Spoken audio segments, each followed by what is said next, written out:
কিভাবে কিভাবে আমরা ইসলামপন্থীরা এই আমাদের ছোট্ট বাংলাদেশের কথাই বলছি, আমাদের এই ছোট্ট বাংলাদেশে ইসলামপন্থীরা কিভাবে আমরা ইসলামকে রাষ্ট্র পর্যায় পর্যন্ত নিয়ে যাব, এটা হচ্ছে আমাদের আজকের আলোচনার মূল বিষয়। বিষয়টা কি গুরুত্বপূর্ণ নাকি গুরুত্বপূর্ণ না? আপনাদের আসলে প্রথমে কি মনে হয় যে ইসলাম কি রাষ্ট্র ব্যবস্থায় যাওয়ার কোনো প্রয়োজন আছে না নাই?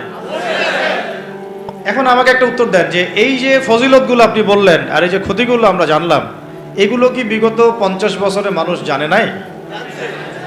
জানলে পরে কেন এখন পর্যন্ত ইসলাম রাষ্ট্র ব্যবস্থায় যায় নাই?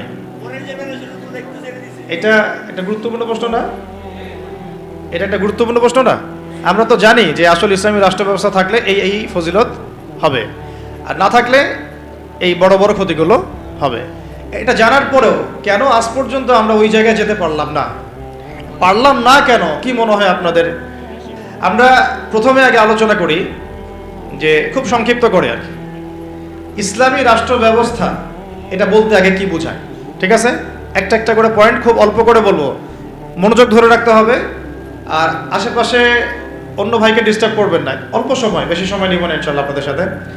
এক নাম্বার কথা হচ্ছে আমাদেরকে আগে বুঝতে হবে ইসলামী রাষ্ট্র কি আর অন ইসলামিক রাষ্ট্র কি, ঠিক আছে? উত্তর অল্প করে বুঝি। ইসলামী রাষ্ট্র বলতে এটা বোঝায় না যে একটা রাষ্ট্রের বেশিরভাগ মানুষ মুসলিম, এটাই ইসলামী রাষ্ট্রের সংজ্ঞা নয়। কথাগুলো বোঝার চেষ্টা করেন। আপনারা এখন এগুলো ফোনে নোট করতে পারেন, ফোনের মধ্যে নোট করতে পারেন, ছবি তুলবেন না, ফোনে নোট করতে পারেন। ইসলামী রাষ্ট্র কাকে বলে? যেই রাষ্ট্রের শাসন ব্যবস্থা শুধুমাত্র আল্লাহ এবং তার রাসূলের বিধান অনুযায়ী পরিচালিত হয় তাকে বলা হয় ইসলামী রাষ্ট্র। কি বললাম বলেন? ইসলামী রাষ্ট্র কাকে বলে? যেই রাষ্ট্রের শাসন ব্যবস্থা, মানে শাসন ব্যবস্থা বলতে রাজনীতি, অর্থনীতি, সমাজনীতি, শিক্ষানীতি, সংস্কৃতি এবং বাকি যত ক্ষেত্র আছে, প্রতিটা ক্ষেত্র যখন আল্লাহ এবং তার রাসূলের বিধান মাফিক পরিচালিত হবে তখন তাকে বলা হবে ইসলামী রাষ্ট্র ব্যবস্থা বা ইসলামী হুকুমত বা ইসলামী শাসন ব্যবস্থা। যদি একটা রাষ্ট্রের মধ্যে বেশিরভাগ মানুষ মুসলমান হয়, যেমন আমাদের রাষ্ট্র, বেশিরভাগ মানুষ কি মুসলিম না মুসলিম? কিন্তু সেই রাষ্ট্রে আল্লাহ পাকের বিধান বাস্তবায়িত না হয়, তাহলে আমরা সেটাকে ইসলামী রাষ্ট্র বলতে পারি না, সেটাকে আমরা বলতে পারি মুসলিম প্রধান দেশ। কি বলতে পারি? যেমন বাংলাদেশ একটা মুসলিম প্রধান দেশ, এটা ইসলামী রাষ্ট্র ব্যবস্থার দিকে এখনো যায়নি। আবার কোন একটা রাষ্ট্র যেখানে মুসলিমরা সংখ্যাগরিষ্ঠ নয়, তারপরেও সেই রাষ্ট্রের মধ্যে আল্লাহর বিধান বাস্তবায়িত আছে, সেটা বলবো আমরা ইসলামী রাষ্ট্র। বুঝতে পারছি কথা? যেমন হচ্ছে মদিনা রাষ্ট্র। কোন রাষ্ট্র? নবী সাল্লাল্লাহু আলাইহি ওয়াসাল্লামের সেই মদিনা রাষ্ট্র। সেই মদিনা রাষ্ট্রে মুসলিমরা ছিলেন, আনসার সাহাবীরা ছিলেন, মুহাজির সাহাবীরা ছিলেন। আনসার সাহাবীদের দুইটা গোত্র ছিল, আওস এবং খাজরাজ। অনেকে জানেন, অনেকে হয়তো জানেন না, জেনে নেন। আনসার সাহাবীদের দুইটা গোত্র ছিল, একটা আওস এবং একটা খাজরাজ। তাদেরকে বলা হতো আনসার সাহাবী, যারা মক্কার হিজরতকারী সাহাবীদেরকে আশ্রয় দিয়েছিলেন, তাদেরকে কি বলা হয়? আনসার সাহাবী। আর মুহাজির সাহাবী কারা? যারা মক্কা থেকে হিজরত করে মদিনায় গিয়েছেন। তো আনসার এবং মুহাজিরদেরকে নিয়ে নবী সাল্লাল্লাহু আলাইহি ওয়াসাল্লাম একটা ভ্রাতৃত্বের বন্ধন, ঐক্যের বন্ধন গড়েছেন। এছাড়াও মদিনায় কিন্তু আরো অনেক মানুষ থাকতো, যেমন ইহুদীদের 3টা গোত্র থাকতো সেখানে, বনু কুরাইজা, বনু কাইনুকা, বনু নাজির। আবার পৌত্তলিকরাও থাকতো সেখানে, কিছু খ্রিস্টানও ছিল, কিছু মূর্তি পূজারীও সেখানে থাকতো, বা আরো কিছু বিধর্মী মানুষও সেখানে থাকতো। মুসলিমরা কিন্তু সংখ্যাগরিষ্ঠ ছিল না, মুসলিমরা সংখ্যাগরিষ্ঠ কিন্তু ছিল না। হবে হয়তো 50-50 পার্সেন্টেজ, হবে তো 50% তাদের, 50% আমাদের, অথবা তাদের 40% আমাদের 60%, অথবা আমাদের 60% ওদের 40%। কিন্তু এমন ছিল না যে আমাদের দেশের মতো 90% মুসলিম, এমন ছিল না মদিনার অবস্থা, এমন ছিল না মদিনার অবস্থা। আমি কি বুঝাতে পারছি ভাই? মদিনার হালতটা কিন্তু আমাদের দেশের মতো এরকম ছিল না যে 90% মুসলিম মদিনায়, বাকি সব অমুসলিম, এমন না। বরং হয়তো 50-50 বা 60-40 বা 40-60। তারপরেও মদিনা রাষ্ট্রে যেহেতু আল্লাহ এবং তার রাসূলের বিধান দ্বারা সেই রাষ্ট্র পরিচালিত হয়েছে, এই জন্য আমরা মদিনা রাষ্ট্রকে বলি একটা প্রথম ইসলামিক রাষ্ট্র। মদিনা রাষ্ট্র কি ইসলামিক রাষ্ট্র ছিল নাকি গণতান্ত্রিক, সেকুলার বা আমাদের মতো এই মানবরচিত সংবিধানে চলেছে? কোনটা? বুঝে কথা বলেন। মদিনা রাষ্ট্র কি আল্লাহ এবং তার রাসূলের বিধান অনুযায়ী চলেছে? চলে নাই? নাকি গণতন্ত্র দিয়ে চলেছে, ধর্মনিরপেক্ষতা দিয়ে চলেছে, নাকি কমিউনিজম দিয়ে চলেছে, জাতীয়তাবাদ দিয়ে চলেছে, নাকি মানব রচিত সংবিধান দিয়ে চলেছে? কোনটা? এতটুকু তো জ্ঞান আমাদের থাকা উচিত। মদিনা রাষ্ট্র চলেছে আল্লাহ এবং তার রাসূলের বিধান মোতাবেক। যদিও সেখানে আমরা সংখ্যাগরিষ্ঠ নই, তারপরেও বিধান চলেছে কার? আল্লাহর। এই কারণে মদিনা হচ্ছে একটা ইসলামী রাষ্ট্র। কিন্তু পক্ষান্তরে বাংলাদেশের দিকে যদি আমরা তাকাই, এখানে যদিও আমরা 90% মুসলিম, কিন্তু এই দেশটা শাসিত হচ্ছে সেই 70, 80, 100 বছর থেকে মানব রচিত সংবিধান দিয়ে। এখানে আল্লাহর বিধান বাস্তবায়িত হচ্ছে না, আল্লাহর হুদুদ, আল্লাহর কিসাস এগুলো বাস্তবায়িত হচ্ছে না, শরিয়া আইন বাস্তবায়িত হচ্ছে না।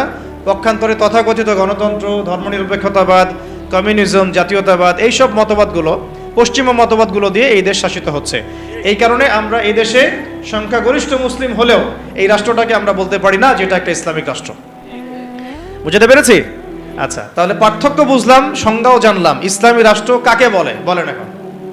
যেই রাষ্ট্র আল্লাহ এবং তার রাসূলের বিধান দ্বারা পরিচালিত হয় তাকে বলা হয় ইসলামী রাষ্ট্র। তাহলে আপনারা নিজেরাই বুঝতে পারবেন যে আমরা আসলে কোন জায়গায় আছি। আমরা কি আদৌ ইসলামী রাষ্ট্রে আছি? আমরা মুসলিম প্রধান দেশে বাস করি। আমরা মুসলিম প্রধান দেশে বাস করি। এখন একটা হাস্যকর কথা শুনেন। হাস্যকর কথা হচ্ছে, ধরেন যে আমার একটা বাড়ি আছে, তো এই বাড়িতে আপনাদের সবারই তো বাড়ি ঘর আছে, তো যার যার বাড়ি সেখানে তার হুকুম চলে না? নাকি আপনার বাড়ি আমার হুকুম চলে? কোনটা? বাড়ি যার হুকুম তার চলে না? আচ্ছা, এখন ধরেন যে আমরা 10 ভাই একটা এলাকার মধ্যে আছি। এই 10 ভাইয়ের যে মতবাদ বা আদর্শ বা যে মন্তব্য, যেটা মাশওয়ারা, রায়, অন্যদের উপরে সেটা প্রাধান্য পাবে না। আমার বাসায়, আমি আমার বাসায় 10 ভাই নিয়ে আছি, ধরেন আমরা সবাই 10 ভাই, মায়ের পেটের ভাই বা ইমানি ভাই, আর বাকি আছে কিছু অল্প কিছু মানুষ, 2 জন 3 জন 4 জন, এরা কেউ বিধর্মী, কেউ অন্য মতবাদের। তো এইখানে যখন কোনো রায় নিব বা যখন কোনো ফলাফল প্রতিষ্ঠা করব, তখন আমরা কার রায় নিব? ওই 10 ভাইয়ের রায় নিব নাকি ওই 2-4 জনের রায় নিব? স্বাভাবিকভাবে ওই 10 ভাইয়ের রায় প্রাধান্য পাবে, যেহেতু আমি এখানে সংখ্যাগরিষ্ঠ, তাই তো? এবং আমরা আল্লাহর এবং তার রাসূলের বিধান অনুযায়ী চলছি, তাই আমাদের কাছে তো উৎসটাও অভ্রান্ত সত্যের উৎস, এখানে তো বাতিলের কোনো সংমিশ্রণ নাই।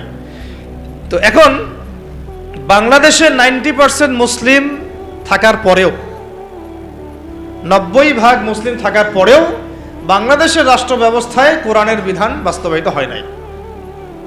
বাংলাদেশের রাষ্ট্র ব্যবস্থায় আল্লাহর শরিয়া আইন বাস্তবায়িত হয় নাই। বাংলাদেশের শিক্ষা ব্যবস্থায় ইসলামী শিক্ষাকে বাধ্যতামূলক করা হয় নাই। বাংলাদেশের সংস্কৃতির মধ্যে ইসলামী সংস্কৃতিকে বাধ্যতামূলক করা হয় নাই। বাংলাদেশের অর্থনীতির মধ্যে সুদবিহীন ইসলামী অর্থনীতি বাস্তবায়িত করা হয় নাই। বাংলাদেশের রাজনীতির মধ্যে ইসলামী কোরআন এবং সুন্নাহ ভিত্তিক ইসলামিক যে রাজনীতি, নবী সাল্লাল্লাহু আলাইহি ওয়াসাল্লামের যে রাজনীতি, এটাকে বাধ্যতামূলক করা হয় নাই। ব্যাপারটা হাস্যকর না? আমার ঘর, আমার জমিন, আমার দেশ, আমার মাটি, আমরাই সংখ্যাগরিষ্ঠ, আর আমাদের ধর্মেই এখানে উপেক্ষিত। কি বুঝতে পারছেন না? ঘর আমার, বাড়ি আমার, এলাকা আমার, আমরা মুসলিম, সংখ্যাগরিষ্ঠ আমরা, তারপরেও আমাদের দেশে আল্লাহ এবং তার রাসূলের আইন বাস্তবায়িত হয় নাই। সংবিধানের মধ্যে ইসলাম স্থান পায় নাই।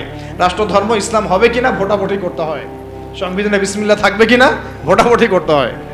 সুবহানাল্লাহ, আস্তাগফিরুল্লাহ, লা হাওলা ওয়ালা কুওয়াতা ইল্লা বিল্লাহিল আলিয়্যিল আযীম। তাহলে দেখেন, চিন্তা করেন কত বড় ধোঁকাবাজি, কত বড় প্রতারণা আমাদের সাথে।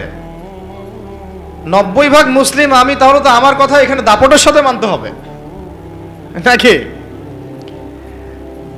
কথা তো খুব সিম্পল। আমার জায়গা, আমার জমি, আমার দেশ, আমার বাড়ি, আমার জাতি, আমরা মুসলিম, তাও আবার সংখ্যাগরিষ্ঠ, তারপরে আমরা দাসত্ব করতেছি পশ্চিমাদের। তারপরেও রাজনৈতিক ক্ষেত্রে আমরা দাসত্ব করতেছি পশ্চিমা তথাকথিত গণতন্ত্রের, আব্রাহাম লিঙ্কন যে ধর্মের প্রবক্তা আর কি, তারপরে কমিউনিজমের, তারপরে সেকুলারিজমের, ধর্মনিরপেক্ষতাবাদের, জাতীয়তাবাদের, এইসবের দাসত্ব করতেছি আমরা। আমরা আবার অর্থনৈতিক জীবনে এসে সুদের দাসত্ব করতেছি, নাউযুবিল্লাহ। আমরা আবার শিক্ষাক্ষেত্রে এসে সেকুলার শিক্ষা ব্যবস্থার দাসত্ব করতেছি। সমাজ ব্যবস্থায় এসে যত রকম কুফরি, শিরক এবং জাহালাত এগুলোর দাসত্ব করতেছি। আমরা আবার ব্যক্তি জীবনে এসে দেখা যাচ্ছে ব্যক্তি জীবনে এসে কেউ কেউ ধর্ম পালন করছি, তাও সেটা মসজিদের ভিতরে হয়তো নামাজ, রোজা, হজ, যাকাত, তাসবিহ, তাহলিল, জিকির, আজকার এইটুকু সীমাবদ্ধ। কিন্তু ইসলামকে যখন আমরা বলছি ইসলাম শিক্ষায় থাকবে, সমাজে থাকবে, সংস্কৃতিতে থাকবে, অর্থনীতিতে থাকবে, রাজনীতিতে থাকবে, তখন তারা আমাদেরকে আবার বলছে আমরাই জঙ্গি, সন্ত্রাসী, মৌলবাদী। কত বড় প্রতারণা আমাদের সাথে করা হচ্ছে বা হয়েছে, এটা কি বুঝতে পারছেন কিনা? সবাই বুঝবেন এই কথাগুলো, আমি জানি। যাদের বোঝার তারা বুঝেন, তারা বুঝলেই হবে আর কি। কারণ বাংলাদেশে ইসলামী শাসন ব্যবস্থা গরু ছাগল দিয়ে হবে না। বুঝাতে পারছে কিনা? এটা মানে খুব উঁচু লেভেলের একটা ইবাদত। এই কারণে দেখা যাবে এটা প্রতিষ্ঠিত করার জন্য খুব বুদ্ধিদীপ্ত প্রজন্ম লাগবে আর কি। বুদ্ধিদীপ্ত একটা তরুণ প্রজন্ম লাগবে এবং ওলামায়ে কেরামের সোহবত, দুটো একসাথে যখন হবে ইনশাল্লাহ হয়ে যাবে। চল, তাহলে ইসলামের রাষ্ট্র ব্যবস্থা কাকে বলে এটা বুঝলেন, এবং আমাদের সাথে কি ধোঁকাবাজি হয়েছে এটা বুঝলেন। এখনো দেখেন, এখন যদি আপনারা বলেন যে আমরা সবাই ইসলামী রাষ্ট্র ব্যবস্থা চাই, একটা গণভোটের আয়োজন করা হোক, দেখা যাক কারা কারা ইসলামের পক্ষে ভোট দেয়। ঠিক আছে, দেখবেন যদি 80% মানুষও ভোট দেয় যে হ্যাঁ আমরা ইসলামের পক্ষে আছি, আমরা ইসলামী শাসন ব্যবস্থা চাই, আমরা চাই দেশের মধ্যে আল্লাহর বিধান বাস্তবায়িত হোক, ওই যে 20% মানুষ যারা চায় না, ওদের মতটাই প্রাধান্য পাবে এই সিস্টেমের মধ্যে। তাহলে আমাদের মতকে প্রাধান্য দিবে না। আর যদিও কেউ দিতে চায়, তখন দেখা যাবে ভারত, আমেরিকা, পশ্চিমা শক্তি এগুলো আমাদের উপর আক্রমণ করে বসবে। তো এই যে একটা ধোঁকাবাজি, এই যে একটা প্রতারণা আমাদের সামনে চলছে, এইখান থেকে জাতিকে বের করতে হবে। কথা হবে একটাই, যে জমিন আল্লাহর, বিধান চলবে। এই জমিন কার? এই জমিন আল্লাহর। আমি আল্লাহর বান্দা, আমি আল্লাহর দিন পালন করি, আমি আল্লাহর রাসূল মুহাম্মদ সাল্লাল্লাহু আলাইহি ওয়াসাল্লামকে অনুসরণ করি। এই জমিনে মুসলিমদের মধ্যে শরিয়া চলবে, বিধান চলবে কার? আল্লাহর। সোজা কথা। আর যাদের এটাতে অ্যালার্জি হয় তারা কোথায়? জাহান্নামে গিয়ে মরে মরক। এইটা নিয়ে আমাদের কোনো আফসোস নাই, আপত্তি নাই। হ্যাঁ, তারা যদি ভালোই ভালোই মেনে নেয় তো আলহামদুলিল্লাহ, না মানলে আমরা দাওয়াতের কাজ তো করতে থাকবোই। আর যদি তারা আমাদের উপর জুলুম করতে আসে, আমরাও প্রতিবাদের ভাষা বেছে নেব ইনশাআল্লাহ। কারণ বিপ্লব বা অভ্যুত্থান কখনো কনফ্লিক্ট ছাড়া হয় না। এর প্রমাণটা আমাদের ছাত্র ভাইরাই দেখাই দিয়েছে। একটা আদর্শকে যদি আপনি রাষ্ট্র পর্যায় পর্যন্ত নিতে চান, সবসময় শুধু দাওয়াতের মেহনত দিয়ে যথেষ্ট হবে না। অনেক সময় প্রতিবাদের ভাষারও প্রয়োজন আছে, এবং প্রতিবাদের ভাষায় কথা বললে যে কাজ হয়, এটা তো জুলাই মাসে এর প্রমাণ বহন করছে আর কি। বহন করছে না? এখন যারা জুলুম করেছে ছাত্র ভাইদের উপরে, এবং ছাত্র ভাইরা যখন এটাকে প্রতিবাদ করেছে, তার একটা দাবি নিয়ে যখন, এক দফা দাবি নিয়ে যখন রাস্তায় নেমেছে, তখন আমরা কি ছাত্র ভাইদেরকে বলেছিলাম যে ছাত্র ভাইরা জঙ্গি? বুকে হাত দিয়ে বলেন তো, কেউ কি বলেছে এই ছাত্র ভাইরা সন্ত্রাসী, এই ছাত্র ভাইরা উগ্র? বলেছে কেউ? কেউ যদি বলে থাকেও, এই কথাটা কি সঠিক হবে না ভুল? এই কথাটা কি ইনসাফ হবে না জুলুম? বরং এই ছাত্র ভাইরা ছিল মাজলুম, তাদেরকে নির্বিচারে গুলি করে হত্যা করা হয়েছে। এর পরবর্তীতে তারা এই পদক্ষেপ নিয়ে রাস্তায় নেমেছে। প্রথমে তো তারা নামে নাই, নেমেছিল না। এখন একটা বিষয় খেয়াল করে দেখেন, গণতান্ত্রিক পদ্ধতিতে এইরকম কনফ্লিক্টগুলোকে কিন্তু আমরা জঙ্গিবাদ, সন্ত্রাসবাদ এগুলো বলি না। বলি? এই গণতান্ত্রিক পদ্ধতিতে এই ধরনের কনফ্লিক্টগুলোকে, এই যে কনফ্লিক্ট বুঝেন কিনা, কনফ্লিক্ট মানে এই যে সংঘর্ষগুলা, এগুলোকে কিন্তু আমরা জঙ্গিবাদ, সন্ত্রাসবাদ, মৌলবাদ বলছি না। কিন্তু এই ছাত্র ভাইদের জায়গায় যদি রাস্তায় আমি, আপনি, ওলামায়ে কেরাম থাকতাম, তাহলে আমাদেরকে তারা বলতো এরা মৌলবাদী, জঙ্গি এবং সন্ত্রাসী। ধোঁকাবাজি বুঝতে পারছেন? ঠিক এই ঘটনাটাই ঘটেছিল শাপলা চত্বরে। এইরকমই ঘটনা। ওই সময় তো ছাত্র ভাইয়ের আমাদের সাথে ওইভাবে ছিলেন না, ছিল শুধু ওলামায়ে কেরাম এবং তুল্লাব যারা, তারা ছিলেন। কথা হচ্ছে, তখন কিন্তু আমাদেরকে জাতির সামনে এবং পুরো বিশ্ব মিডিয়া উপস্থাপন করা হলো যে এরা উগ্র, এরা জঙ্গিবাদী, এরা সন্ত্রাসী, তাই না? বহুজনের ঘাড়ে 10টা-20টা করে মামলা ঝুলা দেওয়া হলো, কত ভাইকে শাপলা চত্বরে নির্মমভাবে গুলি করে হত্যা করা হলো। তো এই যে বিষয়গুলো, ইসলামকে কিভাবে তারা সমাজ থেকে সংকীর্ণ করে, এটা আপনাদেরকে বুঝতে হবে। যখন ইসলামের প্রশ্ন আসে, তখন তারা আমাদের উপর এমন জুলুমের স্টিম রোলার চালায় যেটা আবু জেহেলও করে নাই।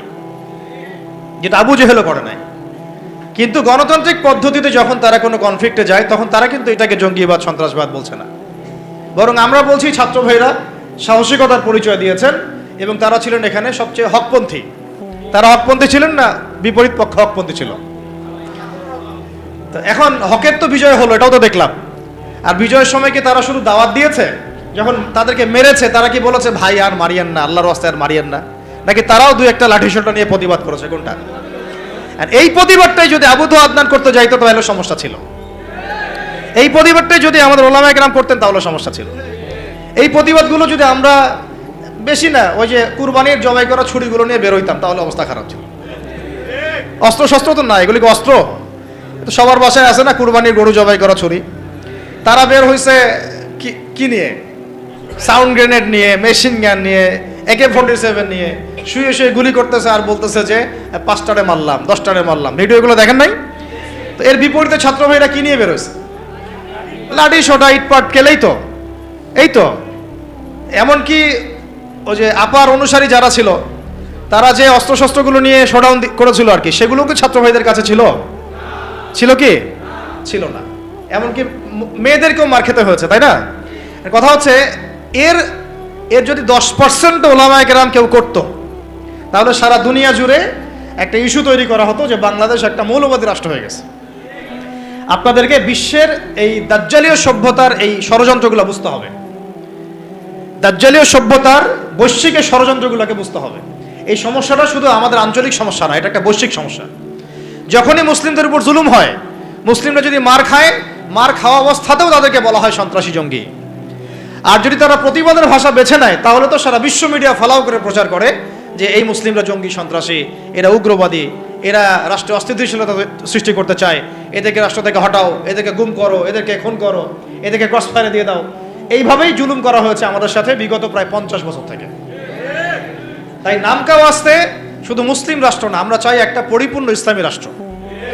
যতদিন পর্যন্ত পরিপূর্ণ ইসলামী রাষ্ট্র এবং শাসন ব্যবস্থা কায়েম না হচ্ছে ততক্ষণ ওলামায়ে কেরামদের দুর্দশাও দূর হবে না, আমাদের দুর্দশাও দূর হবে না, ওয়াল্লাহি দূর হবে না।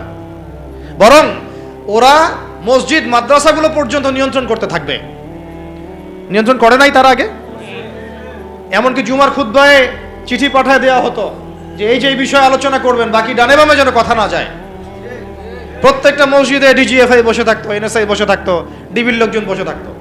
হয়তো এখনো থাকে কিন্তু অত সাহসিকতার সাথে হয়তো বের হতে পারে না, কিন্তু আছে ঠিকই। কথা হচ্ছে যে তখন তো প্রত্যেকটা রেকর্ড চলে যেত জায়গা মতো, কোন জায়গায় কি আলোচনা হচ্ছে, কোন মাহফিলে কি আলোচনা হচ্ছে।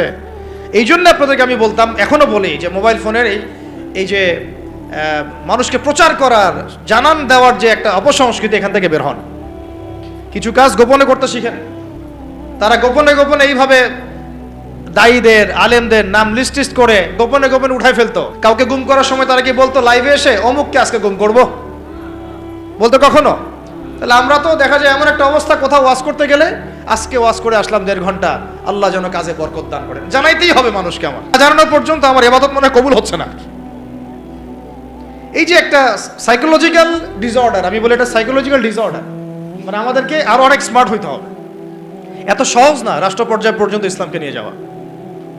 আমাদের ভিতরে ভিতরে কাজ করতে হবে, গোপনে গোপনে কাজ করতে হবে। নবী সাল্লাল্লাহু আলাইহি ওয়াসাল্লাম প্রথম 3 বছর গোপনে দাওয়াত দিয়েছেন। কত বছর? 3 বছর টানা। কিছু কাজ গোপনে করতে হয়, কিছু কাজ গোপনে করতে হয়। তাহাজ্জুদের কিছু দোয়া গোপনে করতে হয়। ওই গোপন দোয়াতে ওমর রাদিয়াল্লাহু আনহুর মতো মানুষ ইসলাম কবুল করে। ভালো করে বুঝবেন, সবকিছু প্রচার করতে হয় না। হ্যাঁ, প্রচার আমি করব, যেটা প্রচার করার প্রয়োজন, যেটা প্রচার করা দরকার, যেটা প্রচার করলে কাফেরের গায়ে জ্বালা ধরবে, সেগুলো আমরা প্রচার করবো। কিন্তু সবকিছু সব জায়গায় প্রচার করতে হয় না, এটা আমাদেরকে বুঝতে হবে। এখন যারা বাংলাদেশকে শাসন করছে এখনো, তারা কি সব পলিসিগুলো সবার সামনে উন্মুক্ত করছে? করছে না। গোপনে গোপনে কি হচ্ছে আল্লাহই ভালো জানে। কি হচ্ছে আমরা তো আজ করতে পারি, আজ তো করতে পারছি। এরপরে যারা ওই যে ওত পেতে বসে আছে আর কি, সুযোগ পাইলেই ক্ষমতা দখল করবে, তারা কি করতেছে এটা কি আপনাদের সবাইকে বলতেছে? গোপনে গোপনে করছে, মাঠ রেডি করছে তারা। ঠিক এই কারণে আমরা যদি ইসলামিক রাষ্ট্র ব্যবস্থায় যেতে চাই তাহলে ওলামায়ে কেরাম এবং আপনাদেরকে, স্পেশালি ইয়াং জেনারেশন, তরুণদেরকে, তোল্লাবদেরকে কিছু কিছু বিষয়ে গোপন রাখার অভ্যাস তৈরি করতে হবে। আল্লাহ পাক করার তৌফিক দান করেন। তো একটা তো সংজ্ঞা বুঝলাম যে ইসলামী রাষ্ট্র ব্যবস্থা কাকে বলে। এখন দ্বিতীয় পয়েন্টে আসেন, ইসলামী রাষ্ট্র ব্যবস্থা নতুন কোনো বিষয় নাকি প্রাচীন কোনো বিষয়, এটাতে আসি না। তারা আবার বলবে যে এটা নতুন কোন একটা মতবাদ নিয়ে আসতেছে এরা, বিশ্বের বুকে আমরা তো এগুলো দেখি নাই আগে, আমরা দেখে আসছি ওই সোভিয়েতের শাসন, দেখে আসছি ওই মাও সেতুংয়ের শাসন, দেখে আসছি লেনিনকে দেখেছি, স্টেলিনকে দেখেছি, ওই আব্রাহাম লিঙ্কনের শাসন দেখেছি, তাই না? পশ্চিমাদের উত্থান দেখেছি, ফরাসি বিপ্লব দেখেছি। এরা আবার কি বলে ইসলামী শাসন, ইসলামী খেলাফা, ইসলামী শরিয়া এটা প্রতিষ্ঠা করতে চায়। তো তারা তো আমাদেরকে মনে করবে আমরা জাদুঘরে রাখার প্রাণী, মঙ্গল গ্রহ থেকে মনে হয় আসছি, তাই না? এখন জবাবটা জেনে রাখেন। জবাব হচ্ছে পৃথিবীর প্রথম মানুষ ছিলেন একজন নবী। বলেন কি বললাম? পৃথিবীর প্রথম মানুষ ছিলেন একজন, কি নাম? আদম আলাইহিস সালাম। তো আদম আলাইহিস সালামকে আল্লাহ পাক কি হিসেবে সৃষ্টি করেছেন? জবাব, খলিফা হিসেবে। কি হিসেবে? ওয়া ইয ক্বালা রাব্বুকা লিল মালায়েকা ইন্নী জাঈলুন ফিল আরদি খলিফা।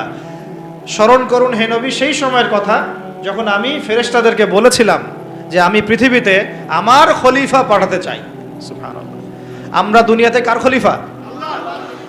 খলিফা মানে কি সেটাও আমাদের জানা উচিত। ঘুম পাচ্ছে? ঘুম পাচ্ছে কি? একটু জেগে থাকেন। এরকম বহু রাতের পর রাত না ঘুমায় কাটাতে হবে, তারপরে দিন কায়েম হবে। এমন আমার তো মনে হয় বিগত 3-4 বছরে আমরা 4 মাসও টানা রাত্রেবেলা মনে হয় শান্তিতে ঘুমাই নাই এখন পর্যন্ত। ঠিক আছে? ঘুম কমাতে হবে, পরিশ্রম বাড়াতে হবে, মেহনত বাড়াতে হবে, খাওয়া কমাতে হবে। এরকম ভুঁড়ি বানানো যাবে না। শরীর চর্চা করতে হবে, কসরত করতে হবে। ঠিক আছে? শক্তিশালী হতে হবে মানসিকভাবে, শারীরিকভাবে, ইমানের দিক থেকে, আমলের দিক থেকে। এত দুর্বল হলে চলবে না। বুঝতে পারছি ভাই? সাহাবীদের জীবনীগুলো পড়েন, নবী সাল্লাল্লাহু আলাইহি ওয়াসাল্লাম সিরাতটা পড়েন, দেখেন কিভাবে তারা কষ্ট করেছেন দিনের জন্য, কি পরিমাণ কষ্ট করেছেন। এটা নিয়ে ইনশাআল্লাহ আরেকদিন আলোচনা করব। উহুদের যুদ্ধের ঘটনা যদি পড়েন দেখবেন সাহাবীরা কিভাবে কষ্ট করেছেন, কিভাবে কষ্ট করেছেন। 40টা 50টা তরোয়ারের আঘাত গায়ে নিয়েও নবী সাল্লাল্লাহু আলাইহি ওয়াসাল্লামকে কাঁধে করে উহুদের পাহাড়ে উঠেছেন তালহা রাদিয়াল্লাহু আনহু। নবীজি বলেছেন তোমরা যদি কোনো জীবন্ত শহীদকে দেখতে চাও এই তালহাকে দেখো, সে বেঁচে আছে কিন্তু শহীদ হয়ে গেছে। সুবহানাল্লাহ। তো সাহাবীদের মতো ওই রকম ত্যাগের মানসিকতা। দিন মানেই কুরবানি। দিন মানে কি? জানের কুরবানি, মালের কুরবানি, সময়ের কুরবানি।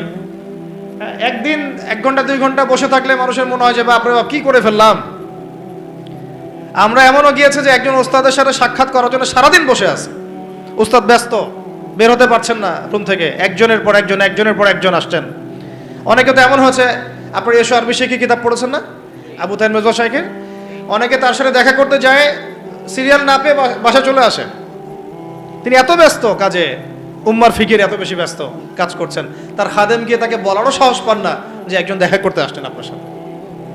তো কুরবানি ছাড়া দিন প্রতিষ্ঠিত হবে না। যাই হোক, যুবক ভাইদেরকে বলছি স্পেশালি শক্তিশালী হইতে হবে, সব দিক থেকে শক্তিশালী হইতে হবে। আল্লাহ পাক তৌফিক দান করেন। আমি এখন আপনাদেরকে আমি বলছিলাম যে দেখুন প্রথম যে মানুষকে আল্লাহ পাক পৃথিবীতে পাঠিয়েছেন, যিনি একজন নবী, তাকে আল্লাহ পাক খলিফা বলেছেন। কি বলেছেন? খলিফা মানে কি এইটা আপনাদেরকে একটু বলি। সফরে প্রতিনিধি, রাইট? সফরে বের হওয়ার সময় একটা দোয়া পড়ি না আমরা, সুবহানাল্লাযী সাখখারা লানা হাযা ওয়া মা কুন্না লাহু মুকরিনিন ওয়া ইন্না ইলা রাব্বিনা লামুনকালিবুন।